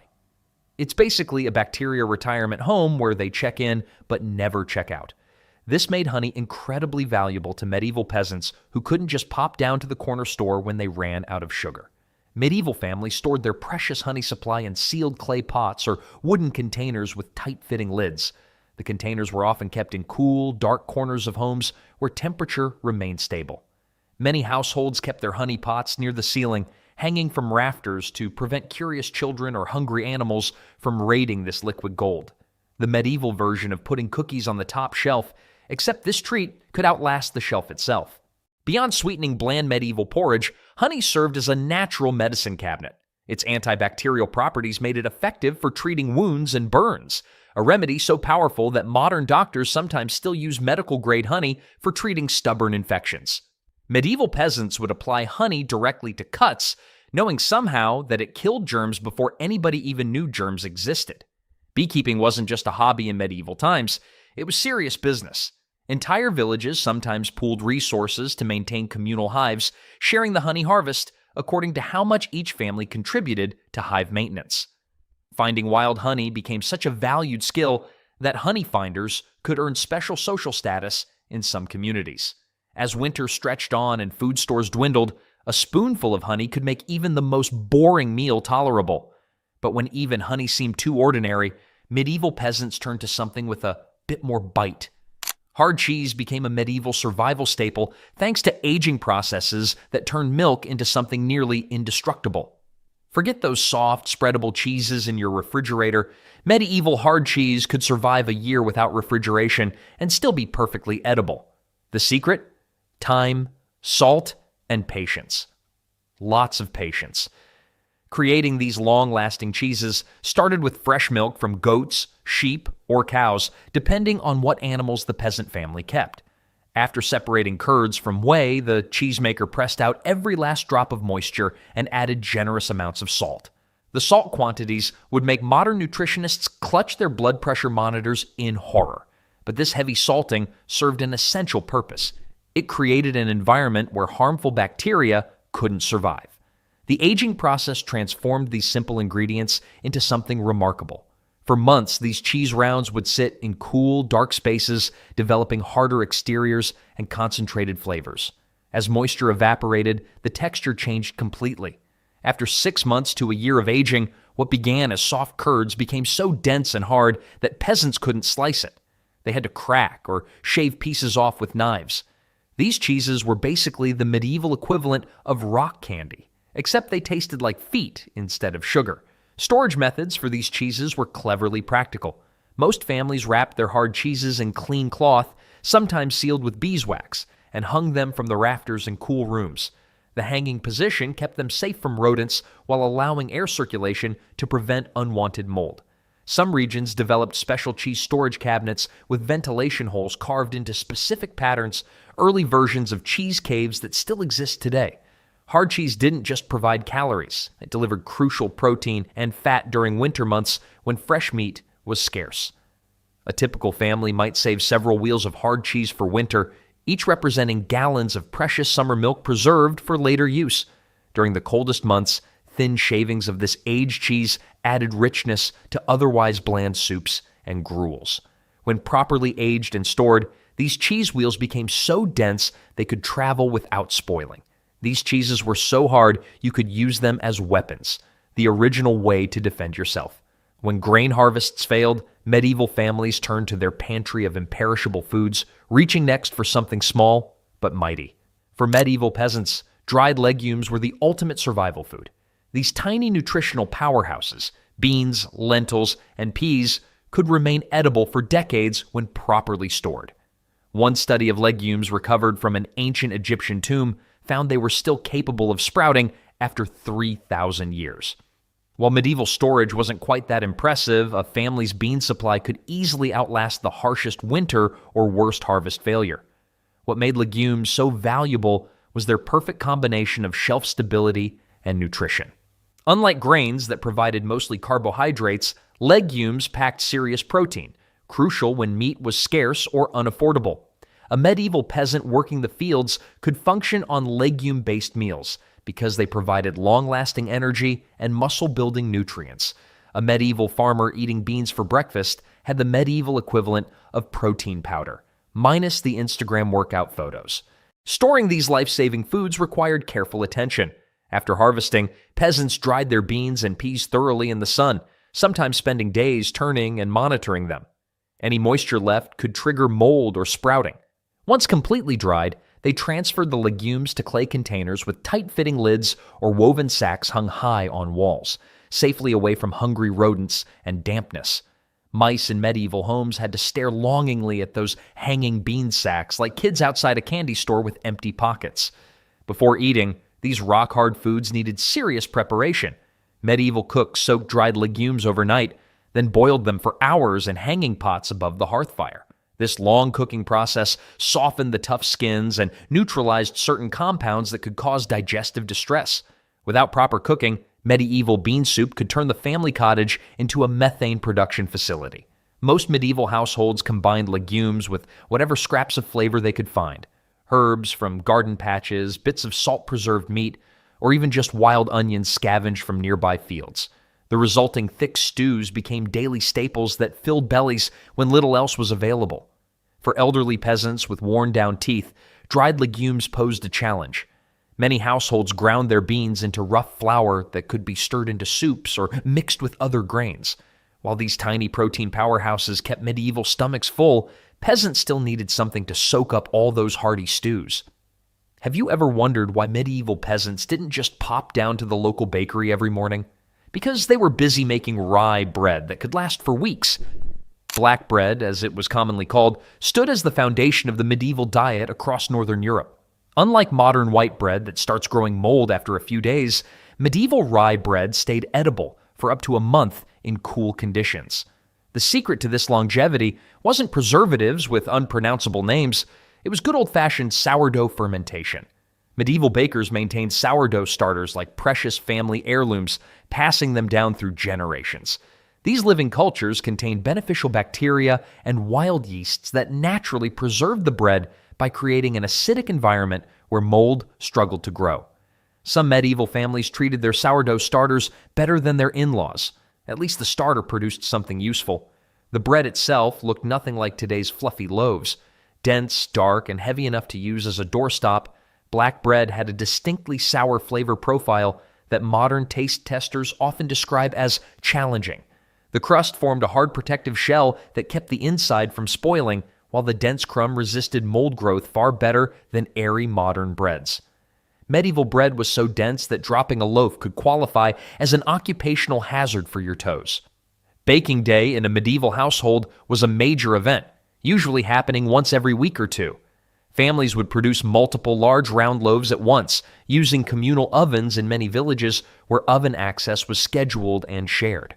The first loaves eaten would be relatively soft, but as the days passed, the bread gradually hardened. By week 2 or 3, medieval diners would often need to dunk their bread in soup or ale just to avoid chipping a tooth. This practical food storage solution came with nutritional benefits too. The sourdough fermentation process broke down phytic acid in the rye grain, making minerals more available for absorption. It also pre-digested some complex carbohydrates, making the bread more nutritious than if they'd just ground the rye and baked it without fermentation. As bread slowly hardened beyond edibility, medieval households found other uses for it rather than waste a crumb. The truly stale pieces weren't tossed out. They were saved for thickening soups or feeding animals. When even black bread couldn't sustain a family through winter, they turned to protein that walked on 4 legs, until it didn't. Dried meat might sound plain to us now, but for medieval peasants, it was the original fast food, ready to eat in an emergency, yet lasting for months without spoiling. When winter winds howled outside, a strip of preserved pork, beef, or goat could mean the difference between going hungry or having dinner. While modern refrigerators keep our steaks fresh for days, medieval preservation techniques kept meat edible for seasons. The drying process began immediately after slaughter, as families couldn't afford to waste an ounce of precious animal protein. First, they cut meat into thin strips or small chunks to increase surface area. Next came salt, lots of it. The meat sat for days completely buried in salt, which pulled moisture out while creating an environment where bacteria couldn't multiply. The amount of salt used would make a modern doctor faint faster than if you told them you have ice cream for breakfast every day. After the initial salt cure, peasants hung their meat in smokehouses, simple wooden structures where smoldering hardwood fires created smoke that deposited antimicrobial compounds into the meat while adding flavor. In regions without dedicated smokehouses, families suspended meat high in their cottages, usually near chimney openings where rising smoke could reach it. Some clever households built specialized rafters above cooking areas specifically designed for smoking meat. The slow drying process could take weeks, but the results lasted months. Different regions developed signature styles of preservation. Northern Europeans often cold smoked their meat at low temperatures over many days, while Mediterranean peasants used less smoke and more air drying in their warmer climate. In particularly damp regions, some families stored fully cured meat in barrels, completely buried in grain or dried peas to absorb any remaining moisture. The resulting preserved meat bore little resemblance to fresh cuts. Dark, dense, and intensely flavored, it could be eaten as is or added to stews and soups to provide rich protein. Medieval jerky was so tough that eating it counted as both dinner and a jaw workout. Travelers valued dried meat highly, carrying strips on journeys where its durability and concentrated nutrition made it the perfect travel companion. While meat hung from rafters, medieval cooks were already planning what to do with everything else, crafting survival foods that could last through the leanest times. Long before bouillon cubes lined grocery store shelves, medieval peasants created their own version of instant soup using bone broth cubes. This ingenious food preservation method turned animal bones, parts that might otherwise be discarded, into concentrated nutrition that could last for months without spoiling. The process started with collecting bones from whatever animals the family had eaten. Waste not, want not, was more than just a saying in medieval times, it was survival. After meat had been removed for immediate eating or drying, bones went straight into the cooking pot. These weren't quick recipes. Medieval cooks simmered bones for hours, sometimes an entire day, extracting every bit of flavor, fat, and gelatin. A properly made medieval bone broth turned solid when cooled, thanks to the natural gelatin released from joints and marrow. This wasn't just a happy accident, it was essential for preservation. The resulting jiggly mass looked like something between modern Jell-O and that mysterious leftover container in the back of your fridge you're afraid to open.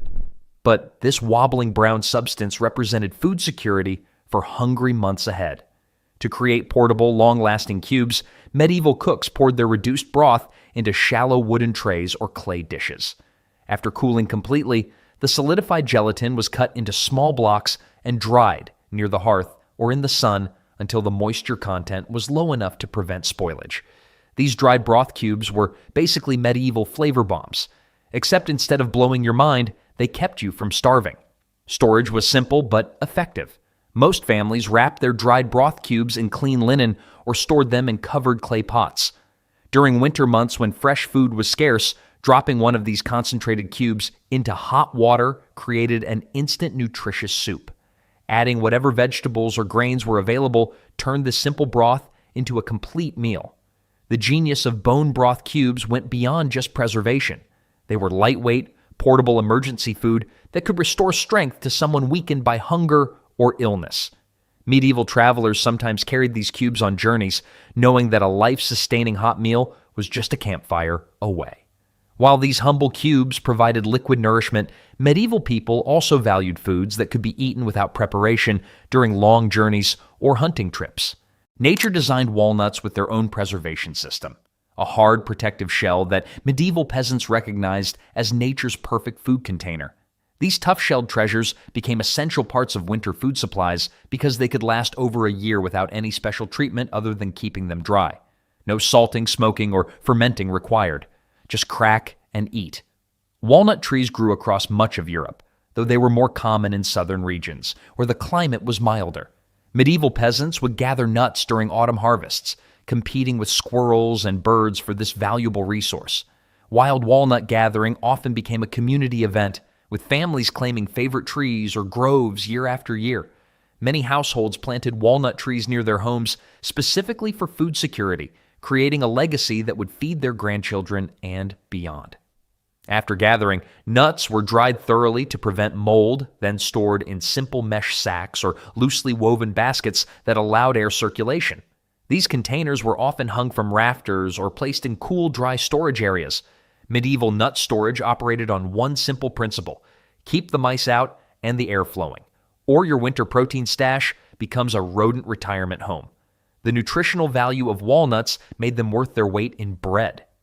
Rich in fats and proteins, a handful of walnuts could provide lasting energy for hours of hard labor. Medieval peasants understood this instinctively, even without knowing about calories or nutrients. Parents would often set aside special stores of nuts for children during growth spurts or for pregnant women who needed extra nourishment. Walnuts weren't just eaten plain. Medieval cooks ground them into coarse flour to thicken sauces or mixed them with herbs and garlic to create rough pastes similar to modern pesto. Some regions enjoyed walnut-sweetened breads as special treats, using honey to bind crushed nuts into the dough. Grinding walnuts by hand was such hard work that medieval cooks probably had forearms like modern arm wrestlers. Beyond the dinner table, walnuts served another crucial role: medieval currency. In many regions, nuts were valuable enough to barter for other goods or services. A sack of quality walnuts could sometimes purchase items that coins couldn't, especially during winter when food became more precious than metal. When hunger struck between meals but cooking wasn't possible, these portable protein packages came to the rescue. But for longer preservation of other foods, medieval kitchens relied on something much more acidic to keep meals safe. Sour, sharp, and seemingly immortal, vinegar stood as one of medieval cooking's most valuable ingredients. Made from fermented wine, beer, or fruit juice, this acidic liquid never spoiled. It literally couldn't go bad because it was already bad in the best possible way. What started as a simple souring of alcohol transformed into a preservation superstar that protected other foods from decay. Medieval households produced vinegar almost accidentally at first. When wine or beer went sour, resourceful peasants discovered this tangy liquid could extend the life of vegetables, fruits, and even eggs by weeks or months. Soon, deliberate vinegar production became common practice. By allowing alcohol to sour in open-air barrels with special bacteria, families created their own supply of this preservation miracle. The science behind vinegar's power is straightforward. Its high acidity creates an environment where most harmful bacteria simply cannot survive. Medieval pickles probably killed more bacteria than their doctors did. This acidic environment transformed perishable summer vegetables into winter staples without a refrigerator in sight. Storage methods for vinegar were elegantly simple. Most households kept their supply in sealed ceramic jugs, wooden barrels, or glass bottles if they could afford them. The containers needed tight seals not to protect the vinegar, but to prevent its sharp odor from permeating the entire house. A medieval kitchen with an open vinegar container could clear sinuses faster than modern allergy medicine. Beyond food preservation, vinegar served multiple practical purposes. It cleaned tools, treated minor wounds, and even addressed lice infestations in human hair. Most impressive was vinegar's shelf life, indefinite when properly sealed. Archaeological discoveries have found sealed containers of Roman vinegar from nearly 2,000 years ago that remained perfectly usable. While vinegar helped preserve many foods, sometimes medieval peasants needed something safer to drink than potentially contaminated water. That's when they turned to a beverage that even children could safely consume. Don't drink the water wasn't just travel advice in medieval times, it was a survival strategy. All, a low-alcohol beer brewed in nearly every home, saved countless lives by providing a safe alternative to often contaminated water sources. Families didn't understand germ theory, but They knew from experience that people who drank ale instead of water from the village pond got sick less often. Unlike modern beer with its higher alcohol content, medieval ale was a humble, cloudy drink with just enough alcohol, usually 1 to 3%, to kill harmful bacteria while remaining appropriate for daily consumption by everyone, including children. The brewing process involved boiling, which killed pathogens, and fermentation, which created an environment where many harmful bacteria couldn't survive.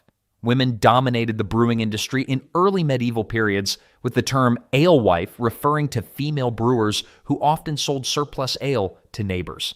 These enterprising alewives were the original craft beer influencers, except their marketing strategy involved a pole with a bush tied to it outside their door rather than Instagram posts. Most medieval ale contained a simple recipe of malted barley, water, and wild yeast. Hops, now standard in beer, weren't widely used until later periods. Instead, a mixture called groot, containing herbs like bog myrtle, yarrow, and heather, provided flavor and some preservative qualities. Medieval ale probably tasted more like a weird herbal tea than modern beer, but when you're thirsty enough, even liquid bread tastes refreshing. The nutritional benefits of ale shouldn't be overlooked either. A quart of ale could provide up to 400 calories, significant energy for hardworking peasants. This liquid bread helped people survive when solid food was scarce, especially during winter months. For travelers journeying between villages, ale offered guaranteed hydration without the risk of unfamiliar water sources. But for those preparing to stay in one place through the cold months, another durable mixture of grains offered sustenance in a form that could sit on a shelf until hunger called. Porridge mix might sound boring to modern ears, but for medieval peasants, it was their version of instant food. A ready-to-cook mixture that required minimal preparation, yet delivered maximum survival value. This strategic combination of ground grains, dried herbs, and sometimes powdered root vegetables formed the backbone of daily nutrition across medieval Europe, especially when fresh food ran scarce. Creating the perfect porridge mix began with selecting grains. Oats dominated in northern regions where cold, wet conditions favored their growth, while barley and millet appeared more commonly in southern areas. After harvest, peasants dried these grains thoroughly, then processed them using hand-powered stone querns or community mills. Medieval teeth got such a workout from porridge that dentists would have gone out of business if medieval dentists had existed beyond the guy who also happened to be the blacksmith. What transformed mere ground grains into proper porridge mix was the addition of clever flavor enhancers. Dried herbs like thyme, sage, or mint added taste and slight medicinal benefits. Some regions incorporated dried fruit pieces or ground nuts into wealthier households' mixes. More commonly, peasants added dried and powdered wild vegetables to give the bland grains some character. Storage solutions for porridge mix were brilliantly simple. Most families kept their supply in tightly woven cloth sacks or sealed wooden containers, often hanging from rafters to keep rodents at bay. Preparation was so simple that medieval cooks could literally make breakfast half asleep. The original, "I haven't had my morning porridge yet" excuse for grumpiness. The true genius of porridge mix lay in its adaptability. In good times, it might include luxury additions like honey or milk. In lean times, hot water alone would suffice. This humble mixture sustained countless generations through harsh winters when little else was available to eat. But even when porridge wasn't enough, medieval peasants could always fall back on another grain that required minimal processing, yet offered maximum storage life. Tough, resilient, and harder to kill than a medieval legend, the whole barley earned its place in peasant storage bins through sheer stubbornness. This remarkably durable grain could survive conditions that would ruin other foods, thanks to its natural hull that provided built-in armor against insects, moisture, and spoilage. Medieval farmers valued barley for its ability to grow in poor soil and harsh conditions where other crops failed. After harvest, peasants dried barley thoroughly, then stored it in ceramic pots or woven sacks kept off the ground. The pests that would happily munch through other grain supplies often gave up on barley. Even medieval mice had standards about how hard they were willing to work for dinner. Cooking barley required serious commitment, hours of simmering before it softened enough to eat. A full belly of barley porridge could keep a medieval farmer plowing fields longer than modern office workers can stay awake during afternoon meetings. Barley served multiple purposes: ground into flour for flatbreads, added to soups, and most famously, sprouted to create malt for brewing ale when water became questionable. While barley required cooking facilities and time, medieval people also valued foods that could be prepared with minimal equipment. Made with just flour, salt, and water, no yeast needed, flatbread became the ultimate survival food for medieval travelers and those with limited cooking resources. It could be cooked anywhere you could make a fire, whether on heated stones, over open flames, or pressed against a clay oven wall. The secret to flatbread's impressive shelf life was its complete lack of moisture. Unlike raised bread, flatbread dried thoroughly during cooking. After cooling, these flat discs hardened into cracker-like rounds that could resist mold for weeks or months. Medieval flatbread was the original hardtack, with emphasis on hard. Bite into a month-old piece without soaking it first, and you'd be visiting the town tooth puller faster than you could say dental plan. Northern Europeans made theirs primarily from barley or rye flour, while Mediterranean cultures preferred wheat. Some bakers added dried herbs or seeds for flavor and nutrition. After cooling, flatbreads were stacked, folded, or rolled, then wrapped in linen cloths. The bread was usually stacked on high shelves, safe from children and pets, medieval childproofing at its finest. When hunger struck, flatbread could be eaten as is or quickly rehydrated by dipping in water, ale, or soup. While flatbread sustained bodies with its simple nutrition, medieval people also craved sweeter preserved foods to lift their spirits during dreary winters. Fruit leather brought sweetness to medieval winters long before grocery stores sold fruit roll-ups in plastic wrappers. Made from mashed berries or apples, this natural treat preserved summer's bounty when sugar was a luxury few could afford. Medieval families collected wild berries, plums, and fallen orchard fruits, cooking them down to a thick pulp before spreading the mixture on clean cloth or wooden boards to dry in the sun. The drying process concentrated natural sugars, creating chewy, intensely flavored sheets that could be rolled and stored for months. Kids today beg for candy at stores. Medieval children probably followed their parents around, asking how many more days until the fruit leather was ready. Storage was remarkably simple. Once completely dried, fruit leather was rolled up and stored in linen bags, often hung from kitchen rafters. The high sugar content acted as a natural preservative, preventing most spoilage if kept dry. During winter celebrations or as special treats, small pieces were cut off and enjoyed as a rare sweet flavor in an otherwise bland diet. Travelers carried these concentrated fruit rolls on journeys, knowing a small piece could provide quick energy when needed. While sweet treats lifted spirits, medieval kitchens also preserved cooking fats for times when animals grew lean. Rendered animal fat served as medieval cooking oil with an incredible shelf life. After slaughtering animals in autumn, peasants carefully collected every scrap of fat, knowing it would provide essential calories and cooking medium during lean winter months. The rendering process was straightforward but crucial. Chunks of animal fat were slowly heated until they melted, allowing impurities to separate and be strained away. The resulting clear fat, once cooled, could be stored in sealed crocks or bladders for months without refrigeration. Medieval kitchens might have lacked fancy gadgets, but they discovered fat preservation long before spray cans of cooking oil existed. Properly rendered fat remained usable for half a year or more when kept cool and sealed from air. Different animals provided distinct types of cooking fat. Pork fat remained softer and was preferred for pastries and general cooking. Beef and sheep fat became hard when cool, making it ideal for longer storage and creating light sources.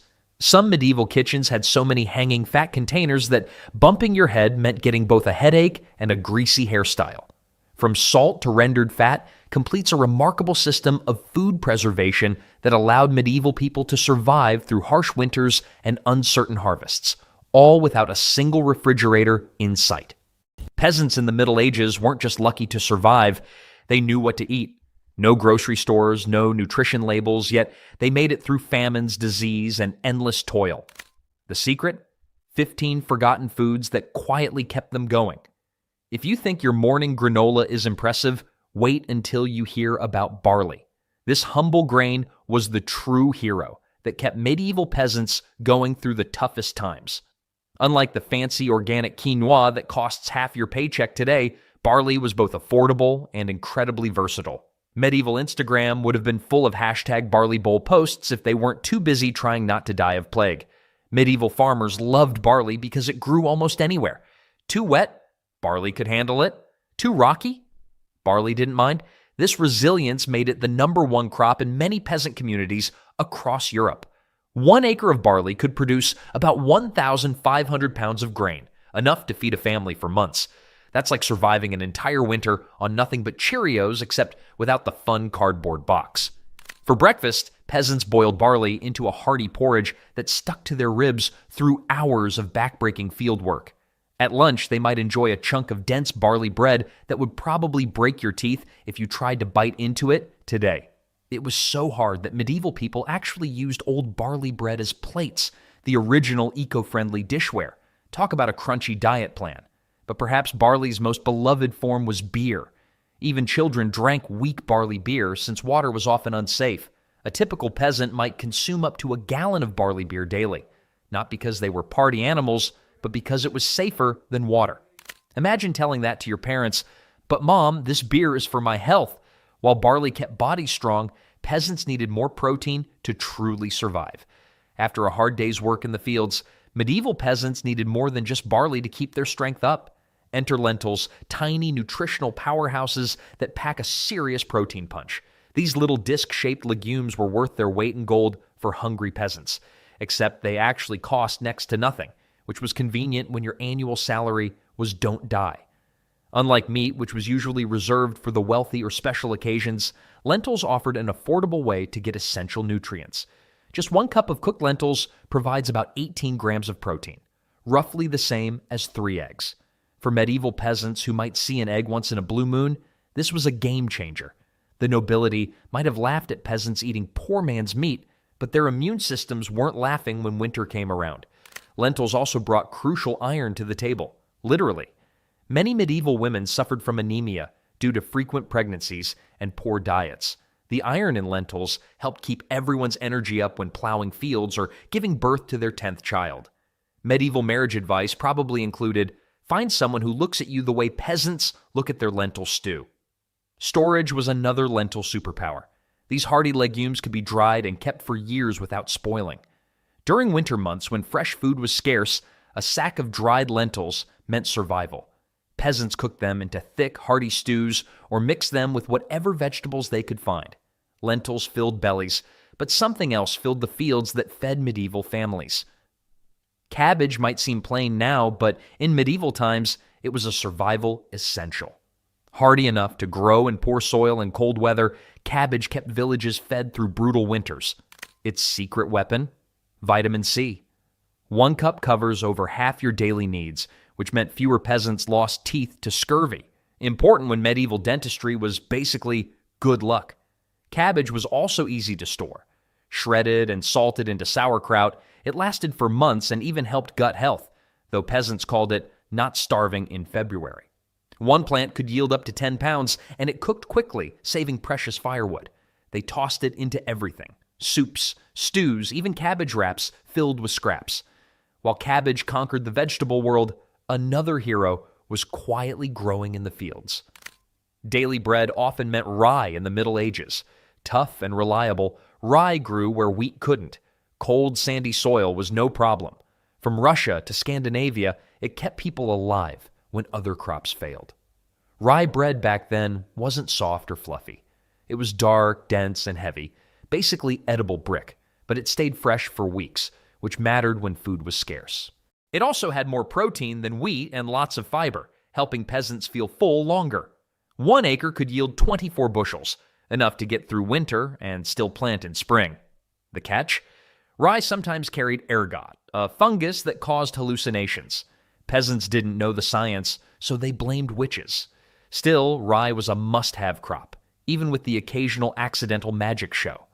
While rye kept bread on the table, another humble root was working its magic beneath the soil, ready to transform peasant meals in its own way. Hidden beneath the soil, turnips quietly saved countless medieval lives. These round, white, and purple root vegetables rarely get the credit they deserve for feeding Europe's hungry masses. When famine loomed and fancier foods disappeared, turnips stubbornly remained, growing in soils that other vegetables rejected. A medieval cookbook might have simply advised, "Hungry? Dig up a turnip." The humble turnip packed an impressive nutritional punch. Rich in vitamin C, potassium, and fiber, turnips helped medieval peasants stay healthy even when their diets lacked variety.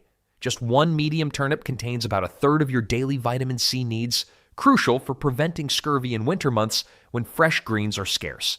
Medieval children probably didn't get told, "Eat your turnips to grow big and strong," but the ones who did certainly had a better chance of growing up at all. Turnips were also champions of efficiency. A single acre of turnips could feed 4 times as many people as an acre of grain. This feeding power made turnips essential during population booms and hard winters. Unlike many crops, turnips could stay in the ground through mild frosts, providing a living storage system that required no special facilities, a medieval refrigerator that ran on absolutely nothing. Even the humble turnip had class divisions. Peasants ate the roots while nobles fed turnip tops to their fancy horses. The peasants got the better deal nutritionally, though they might not have appreciated this fact while watching knights parade around on well-fed stallions. Medieval cooks prepared turnips in endless ways: boiled, mashed, added to stews, or even fermented. Nothing went to waste. The green tops provided vital nutrients when other greens weren't available. While turnips sustained bodies from below ground, another superfood was working its magic from vines and bushes above. How did medieval peasants survive without modern protein shakes? Beans were their secret weapon. These humble legumes helped countless families make it through harsh winters and poor harvests when meat was just a distant dream. Broad beans, field beans, and peas formed the backbone of peasant nutrition across Europe, providing crucial nutrients when other foods ran scarce. The protein content in beans was a game changer for medieval diets. A single cup of cooked beans delivers around 15 grams of protein, essential for maintaining muscle and strength during long days of physical labor. This protein boost was particularly important during winter months when hunting was difficult and meat became even rarer than usual on peasant tables. Beans also brought something else vital to medieval health: fiber. With diets often lacking in fresh fruits and vegetables, the high fiber content in beans helped prevent digestive issues that could become deadly in times before modern medicine. When your doctor was just the local woman who knew which herbs wouldn't kill you, avoiding constipation was practically a survival skill. Storage made beans particularly valuable. Dried beans could last for years without spoiling, creating a reliable food reserve for periods of shortage. A family with a sack of dried beans in the corner had insurance against starvation. They could be planted in spring, harvested in fall, and eaten all winter long. Bean recipes weren't winning any medieval cooking competitions, but they were winning the more important game of not dying of malnutrition. While beans kept peasants going strong, another portable snack grew abundantly in medieval orchards, bringing unexpected health benefits to those who munched on them. Long before prepackaged energy bars, medieval peasants reached for apples. These familiar fruits weren't the perfect, shiny specimens found in modern supermarkets, but rather small, tart varieties that grew wild or in simple orchards. What they lacked in size, they made up for in life-saving nutrition during the hungry months between harvests. Medieval apple varieties numbered in the hundreds, each with unique flavors and storage qualities. Unlike today's few commercial types, peasants knew exactly which apples stored well through winter and which needed to be eaten quickly or processed. Some varieties could last 6 months or more in proper storage, a critical food source when fields lay barren under snow. The nutritional profile of apples made them particularly valuable. Rich in antioxidants and fiber, they helped strengthen immune systems during cold winters. A medium-sized medieval apple provided quick energy with around 80 calories, energy that could make the difference between completing crucial chores or collapsing from exhaustion. Medieval work supervisors didn't say, "Take 5." They said, "Take an apple." The original energy drink that didn't leave you with weird heart palpitations. Nothing went to waste when it came to apples. Peasants pressed them for cider, dried slices for winter storage, cooked them into preserves, and even fed the cores and peels to livestock. Medieval apple pressing parties were probably the closest thing peasants had to nightlife. "Come over Friday night, we're turning fruit into booze," was the hottest social invitation around. From keeping hunger at bay to preserving health, apples were everyday heroes in medieval life. But when peasants needed to add some protein to their diet, they often turned to a convenient source from nearby waters. Caught a fish lately? For medieval peasants, fishing wasn't just a weekend hobby, but a serious survival strategy. Fish provided crucial protein and nutrients that were otherwise hard to come by, especially for those living near rivers, lakes, or coastal areas. While meat from land animals was often reserved for the wealthy, waterways offered a democratic buffet where anyone with patience and basic equipment could catch dinner. Medieval fishing techniques were surprisingly effective despite their simplicity.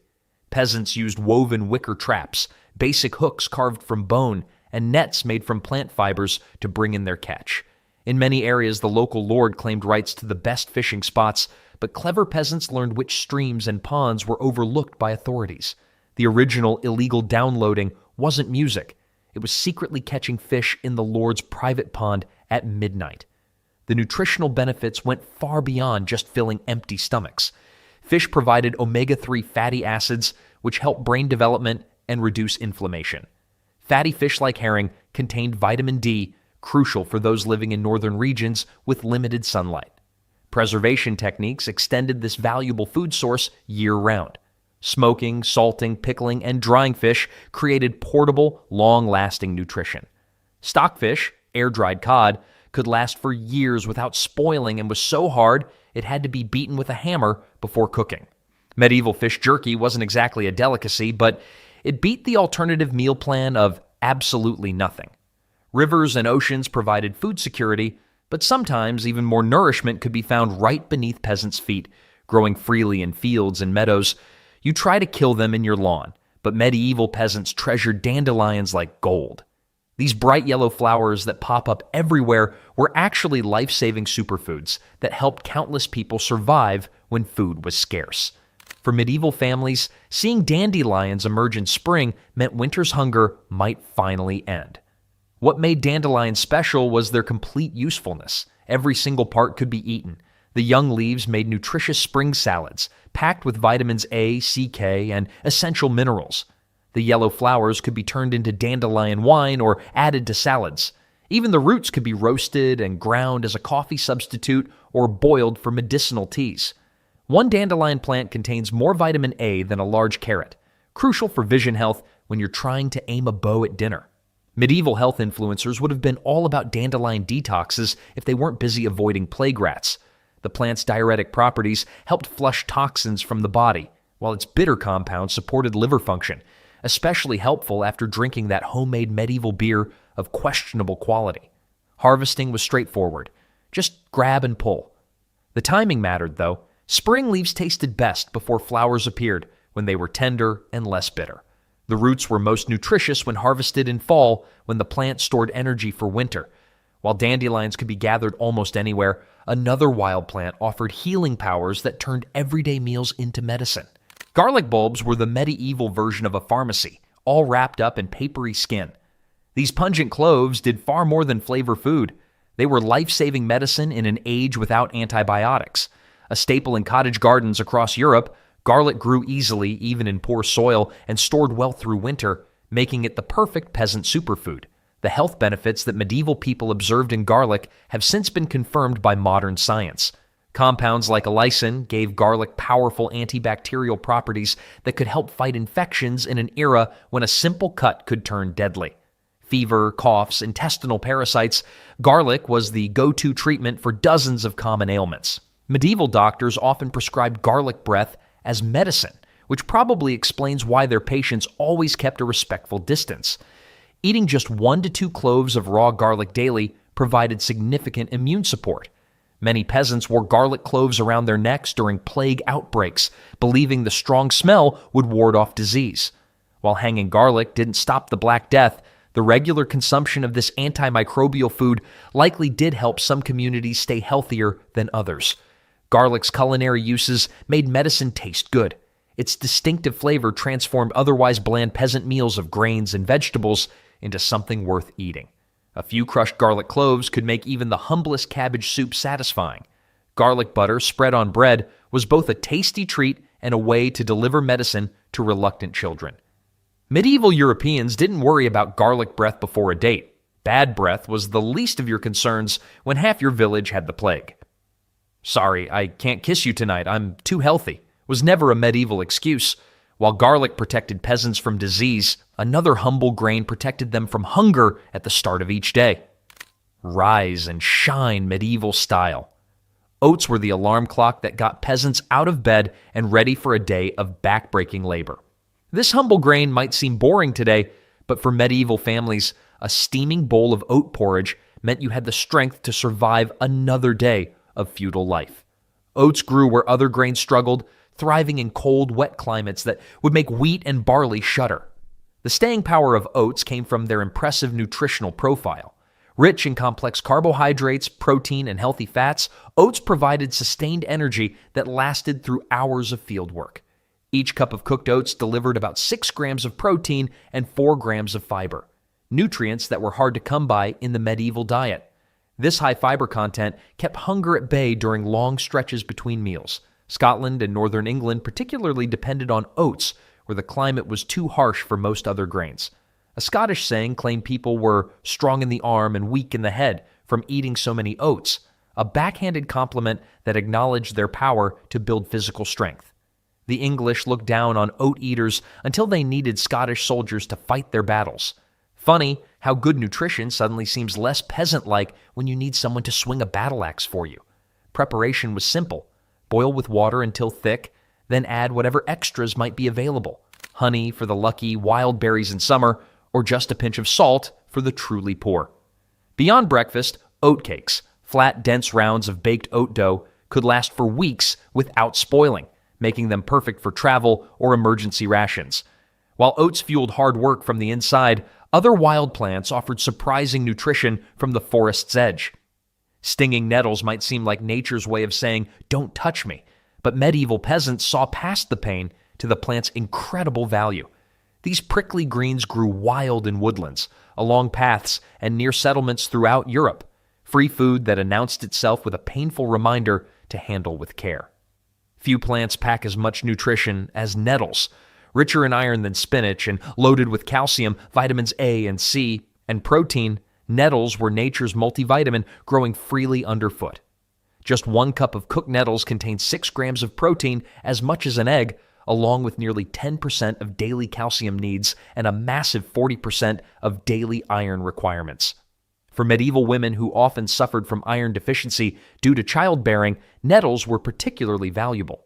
The trick was gathering them without looking like you'd lost a fight with an angry cat.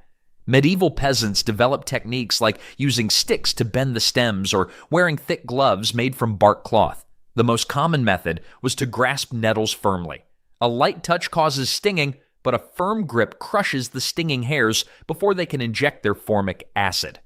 Once harvested and cooked, the sting disappears completely. Spring nettle soup was a traditional first green vegetable after winter, helping to purify blood and restore vitality after months of stored foods. Medieval folk medicine used nettles for everything from treating arthritis to stopping nosebleeds. Medieval nettle shirts were literally cutting-edge fashion, although wearing them inside out could be a deadly mistake. While stinging nettles offered survival from the wild, another sweet treat provided calories and healing properties that changed medieval medicine. Plums sweetened the medieval day. These purple skin gems were cherished by peasants who collected them eagerly during summer months. Medieval plums were smaller, but packed with intense flavor that brightened otherwise plain meals. Fresh plums provided a burst of vitamins, but their true value emerged when transformed into prunes. The drying process concentrated nutrients into shelf-stable nuggets that lasted through harsh winters. A medieval peasant hoarding prunes was basically the original doomsday prepper, minus the underground bunker. Medieval households often hung strings of drying plums near their hearths, creating fragrant garlands that both decorated homes and ensured a winter supply of nutrition. A single plum tree could sustain a family with essential nutrients for months. Plums also served medicinal purposes, with prune juice remedying digestive troubles. The original movement in medieval healthcare long before fitness trends existed. After the tart sting of nettles and soups, plums offered welcome sweetness. But even plums couldn't match the pure golden sweetness that bees provided, which peasants treasured above almost all other foods. Honey flowed like liquid gold in medieval times, treasured far beyond its sweetness. Unlike plums, honey is never spoiled. Archaeologists have found thousand-year-old honey still perfectly edible. This preservation power made it essential for medieval peasants without refrigeration. Honey served as both food and medicine. Its natural antibacterial properties helped clean wounds and fight infections. Medieval medicine cabinets were basically just honey jars with different labels. A single beehive sweetened a family's food for months while providing valuable beeswax for candles. Forest rites often included honey trees where wild bees nested, making honey harvesting an important seasonal activity. Honey mixed with herbs created medicinal syrups, while fermenting it yielded mead, an alcoholic drink that brightened harsh medieval life. While plums offered seasonal sweetness, honey's year-round availability made it invaluable. Yet when winter truly set in, peasants needed something even more substantial. Walnuts ruled the winter months when gardens lay dormant under snow. These brain-shaped powerhouses could be stored for months after autumn harvesting, offering crucial fats and protein when fresh food became scarce.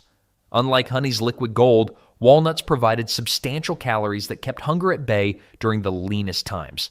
Medieval peasants gathered walnuts from communal trees, often paying a small tax to landowners for collection rights. A productive walnut tree could yield up to 40 pounds of nuts, enough to significantly boost a family's winter nutrition. These medieval nuts weren't just food, they were basically medieval protein bars without the fancy packaging. Ground walnuts thickened soups and stews, while crushed shells produced a natural brown dye for wool. The hard shells themselves became small containers, game pieces, and even children's toys in resourceful households. These 15 forgotten superfoods kept medieval peasants alive through the hardest times. Simple, overlooked ingredients that weren't just food. They were the resilient foundation that sustained generations and helped build the world we know today. Medieval farmers had no machines, no stores, and no fancy tools, but they still found smart ways to grow food and survive.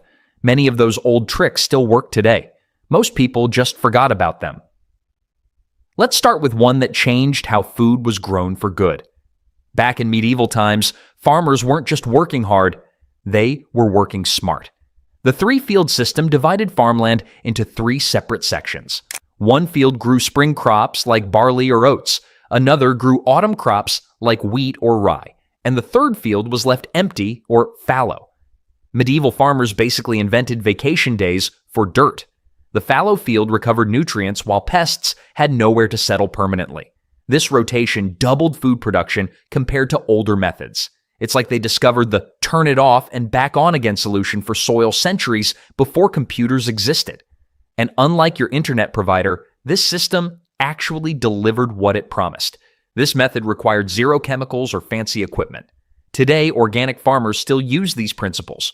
Who knew our ancestors were eco-friendly before it was cool? They were basically medieval hipsters, beards and all. Fields rotated this way produce up to 30% higher yields during droughts. Not bad for an 800-year-old technique. Of course, sometimes you have to get your hands dirty, quite literally.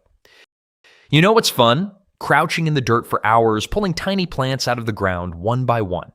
At least, that's what medieval farmers did all day with hand weeding, the original back-breaking labor that kept crops alive.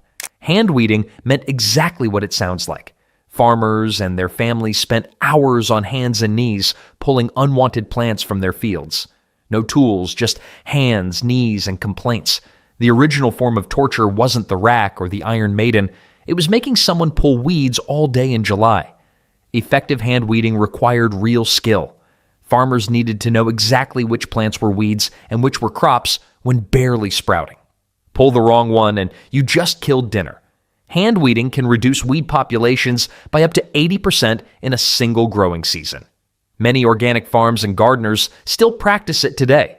Modern gardeners call it therapeutic.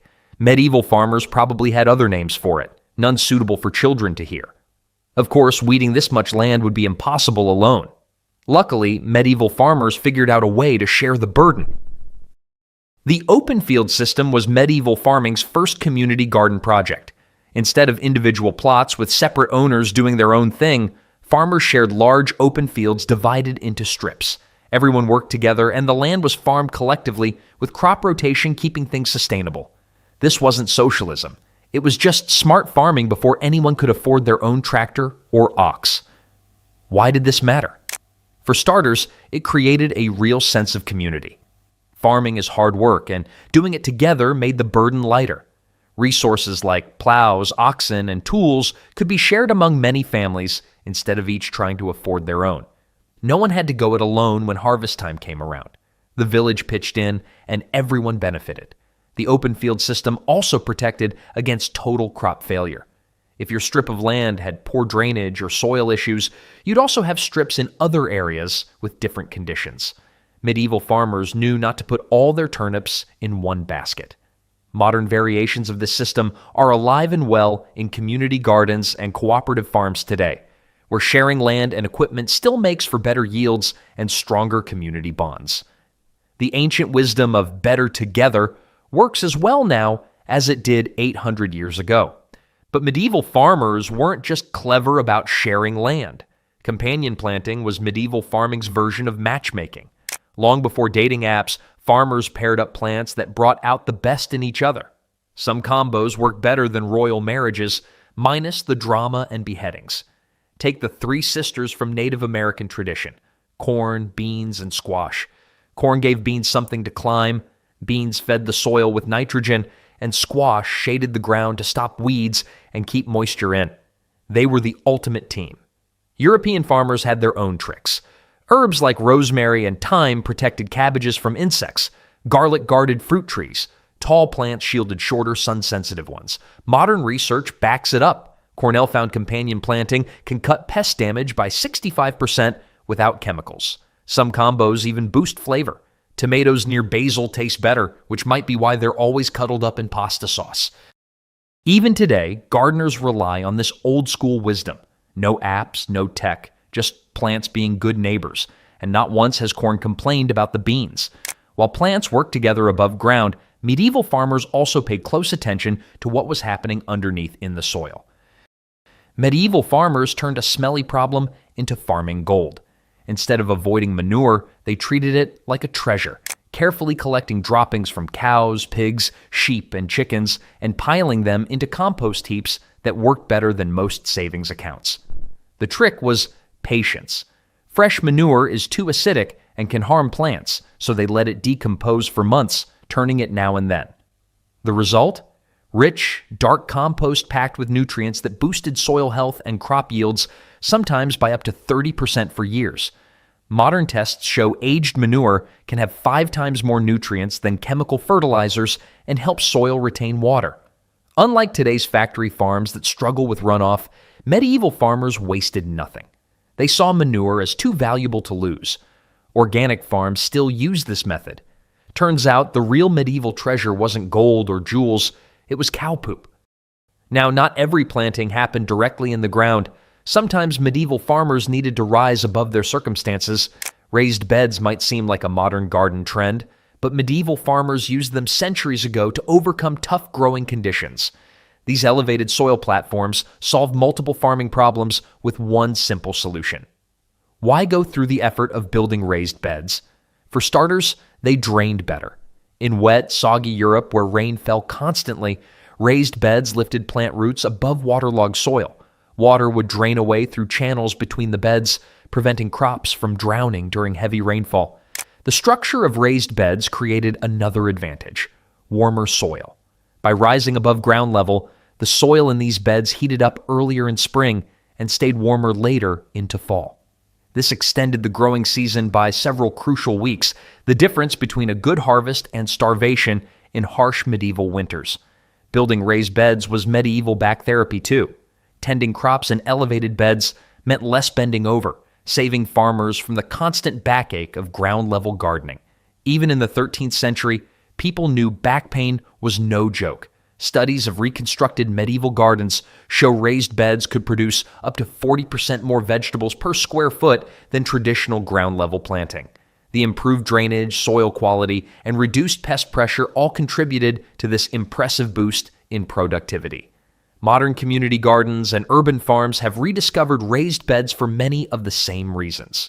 The design remains remarkably unchanged. Simple wooden frames filled with rich soil, usually about 2 feet high and 4 feet wide for easy reaching. These ancient gardens may have been raised, but the yields they produced were anything but a letdown.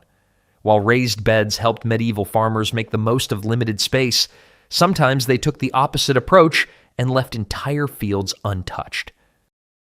Letting fields rest might sound lazy, but fallow fields were actually one of the smartest farming tricks of the Middle Ages. Medieval farmers would deliberately leave portions of their land unplanted for a season or more, giving the soil a much-needed break from constant growing. Did it work? Absolutely. When a field lies fallow, amazing things happen underground. Helpful bacteria multiply, organic matter breaks down, and minerals rebalance. Insects and worms return to aerate the soil. Rain and snow soak in deeply instead of running off. The result? When farmers planted the field again, crops grew stronger and healthier than before. It's like the field went on vacation and came back with a tan, feeling refreshed and ready to grow things again. In an age without chemical fertilizers or soil testing, letting land rest was the closest thing to hitting a reset button on depleted soil. Farmers didn't just abandon fallow fields completely. Many would let animals graze on whatever weeds popped up, adding manure directly to the resting soil. Others might grow legumes like clover, which put nitrogen back into the earth. Either way, the field wasn't producing food crops, but was becoming more fertile for future plantings. Research from long-term agricultural studies shows that properly managed fallow periods can increase subsequent crop yields by up to 25%. Farms that rotate fallow periods into their plans see up to 20% better crop quality long-term than those that plant continuously.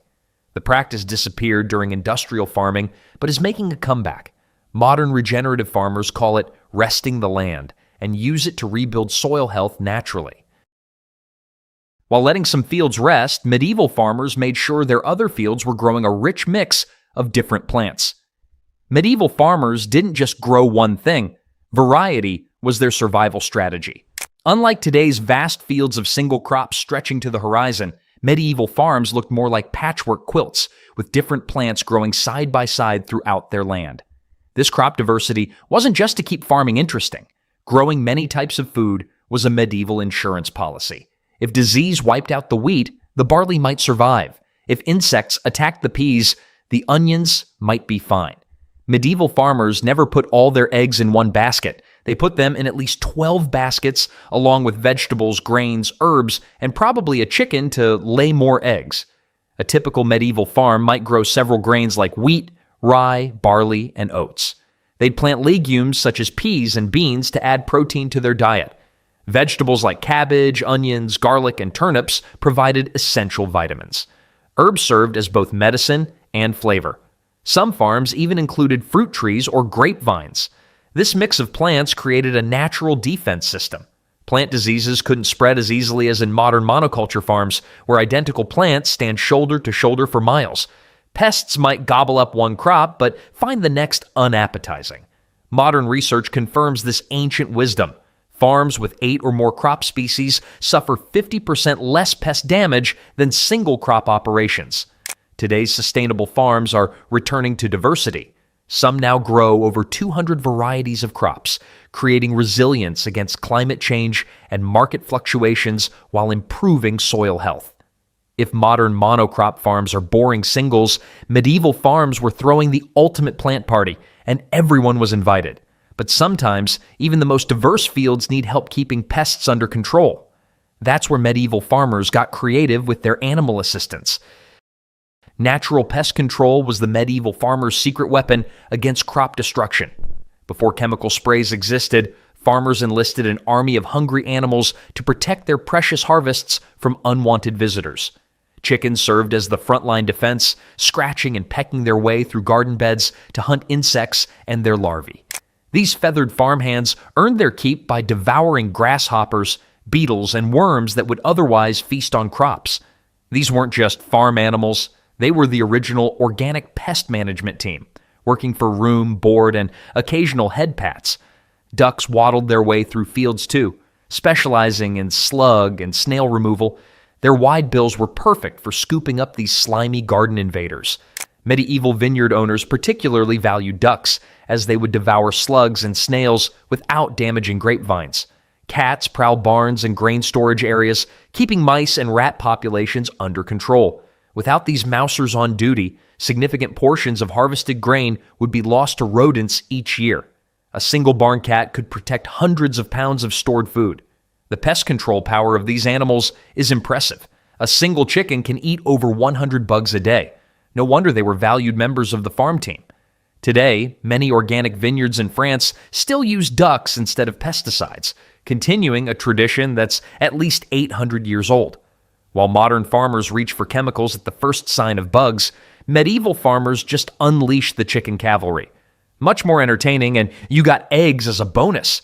Even with such effective pest control, some medieval farms faced geographical challenges that required creative solutions to maximize growing space on hilly landscapes. Terracing transformed impossible mountain slopes into productive farmland through sheer determination and clever engineering. Medieval farmers in hilly regions faced a serious problem. Flat land was scarce, but people still needed to eat. Their solution? Cut horizontal platforms into steep hillsides, creating a series of step-like fields that climbed up mountains. Each terrace was carefully leveled and supported by a stone wall or packed earth barrier. This flat surface prevented precious soil from washing away during rainstorms, a huge problem on slopes where water rushes downhill, taking topsoil with it. Studies of ancient terraces show they reduced soil erosion by up to 90% compared to unmodified slopes.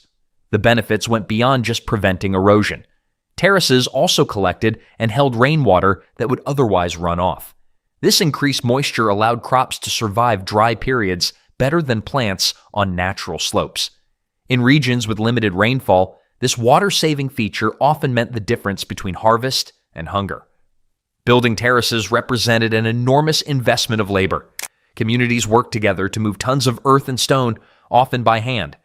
These medieval farmers didn't have gym memberships, but they definitely never skipped leg day after climbing their hillside farms. Many terraced landscapes created during the Middle Ages still exist today, some still producing food after 800 years. The rice terraces of Southeast Asia, grape terraces of Italy, and olive terraces of Spain all began with medieval farmers who refused to let steep terrain limit their growing space. When life gave medieval farmers mountains, they didn't just make lemonade, they carved the mountains into shelves and grew lemons instead. Yet even with successful terraces, farmers needed ways to deliver water to their crops, especially during dry periods. Their solution was both simple and brilliant. Irrigation canals brought life-giving water to crops through a network of hand-dug channels that medieval farmers created with nothing but shovels and sweat. Water is essential for growing food, but nature doesn't always drop rain exactly where and when plants need it. The solution? Redirect nearby streams and rivers to fields through carefully designed ditches. Medieval farmers started by identifying a water source higher than their fields, perhaps a stream coming down from hills. They would dig a main channel leading from this source, then branch off smaller channels throughout their farmland. The whole system operated on gravity alone. Water naturally flows downhill, feeding thirsty crops along the way. Farmers carved small wooden gates to control water flow and calculated the perfect slope for their ditches, steep enough for water to flow, but not so steep that it would cause erosion. Some systems even included settling pools where dirt could drop out before reaching plants. Medieval irrigation systems were like plumbing before indoor plumbing existed, except instead of bringing water to your shower, they brought it to your dinner. Archaeological excavations have uncovered canals that stretched for miles, some serving multiple farms. One well-preserved system in Spain shows canals that have been in continuous use since the 13th century, over 800 years of service. Studies show these systems could deliver up to 80% of the water taken directly to crops, a rate some modern systems struggle to match. No electricity bills, no moving parts to break down, and the only maintenance required was scooping out leaves. Talk about sustainable technology. After fields were watered and crops harvested, medieval farmers needed ways to preserve their bounty through winter. Their solution was surprisingly simple but effective. Grain drying racks played a crucial role in preserving the harvest through long winters when growing fresh food was impossible. After working so hard to grow crops, medieval farmers needed to make sure their grain didn't rot or sprout before it could be eaten. Their solution? Simple wooden racks and frames designed to dry grains using nothing but air and sunshine. Farmers would hang bundles of wheat, barley, oats, and rye upside down on these racks, typically positioned in open-air shelters. The design allowed air to circulate freely around each bundle, gradually removing moisture that would otherwise lead to mold. For smaller grains and seeds, flat-woven mats served as drying platforms. What made this method so effective was its simplicity. No fuel was needed, no fire risk was created, and the nutritional value of the grain remained intact. Tests on traditionally dried grains show they retain up to 30% more nutrients than quickly dried versions using high heat. The medieval approach to grain drying was the original energy-saving appliance. Zero electricity, zero gas bill, and it never broke down during the warranty period. The patience required was substantial. Complete drying could take weeks depending on weather conditions. Farmers would test grains by biting them. Properly dried grains would crack cleanly rather than squish between the teeth. Once dried, these grains could last for years if stored properly. Many communities survived harsh winters and even famines thanks to their grain reserves. Medieval farmers may not have had Instagram, but they still knew all about the value of a good thirst trap, just the kind that trapped moisture instead of followers. While these drying methods worked well for grains, medieval farmers took a different approach when growing food in the forest environment. Forest gardening allowed medieval farmers to transform woodlands into food-producing paradises. Unlike cleared fields, forest gardens were woodlands where multiple layers of useful plants grew together, mimicking natural forests. Forest gardening used vertical space brilliantly. Tall nut and fruit trees formed the canopy. Under these, smaller fruit trees and berry bushes created a middle layer. Herbs, vegetables, and mushrooms grew on the forest floor where sunlight broke through. Records show that well-managed forest gardens produced over 300 pounds of food per acre without plowing, weeding, or watering. The forest essentially maintained itself once established. Medieval forest gardeners were playing real-life Tetris, stacking plants at different heights to maximize food production. The tree canopy protected understory plants from frost, extending the growing season. The diverse plants attract beneficial insects and birds that control pests. Leaf litter fed the soil without added fertilizers. Some ancient fruit trees still produced today were planted by forest gardeners over 500 years ago. Medieval farmers knew sometimes the best way to beat nature was to join it, working with the woods instead of fighting them. While forests provided one boundary type, medieval farmers also created living fences around their more traditional fields. Hedgerows served as living fences that medieval farmers planted around fields. These dense bushes and trees worked as natural boundaries with multiple benefits. These living walls blocked strong winds, kept livestock from wandering off, and often produced edible berries, nuts, or fruits as a bonus food source. These weren't just fences, they were medieval multitaskers that worked 3 jobs while regular fences just stood around doing nothing. Hedgerows created homes for birds that hunted crop-eating insects. Traditional hedgerows can harbor up to 70 different bird species that provide natural pest control. The deep roots prevent soil erosion on slopes and created natural drainage during heavy rains. After being removed during industrial farming, hedgerows are making a comeback as farmers rediscover their benefits for biodiversity. They're basically the farm's bouncer, weather protector, and snack bar all rolled into one. Beyond creating boundaries, medieval farmers also organized their work around natural cycles of the seasons. Seasonal rhythms guided medieval farming schedules with work patterns that followed nature's calendar instead of fighting against it. Medieval farmers matched their activities to daylight hours and weather patterns. Spring meant sowing seeds. Summer brought weeding and tending. Fall was the busiest time, harvesting and preserving. Winter offered a slower pace focused on indoor tasks, like repairing equipment. This natural schedule prevented farmer burnout while giving fields time to recover between intense periods of use. Medieval farmers knew when to rest, unlike modern farmers who think sleep is just something you do when your tractor breaks down. Their calendar was remarkably precise. Many farmers could predict planting dates by watching for natural signs like bird migrations or when certain wild plants flowered. Many small farms today still follow these seasonal rhythms. One study found that farms following natural seasons had 40% less burnout than those forcing year-round production. Following the seasons wasn't just about being practical, it was the original work-life balance program, created centuries before burnout became fashionable. These 15 forgotten methods show that sometimes the oldest solutions can still be the smartest ones for our future.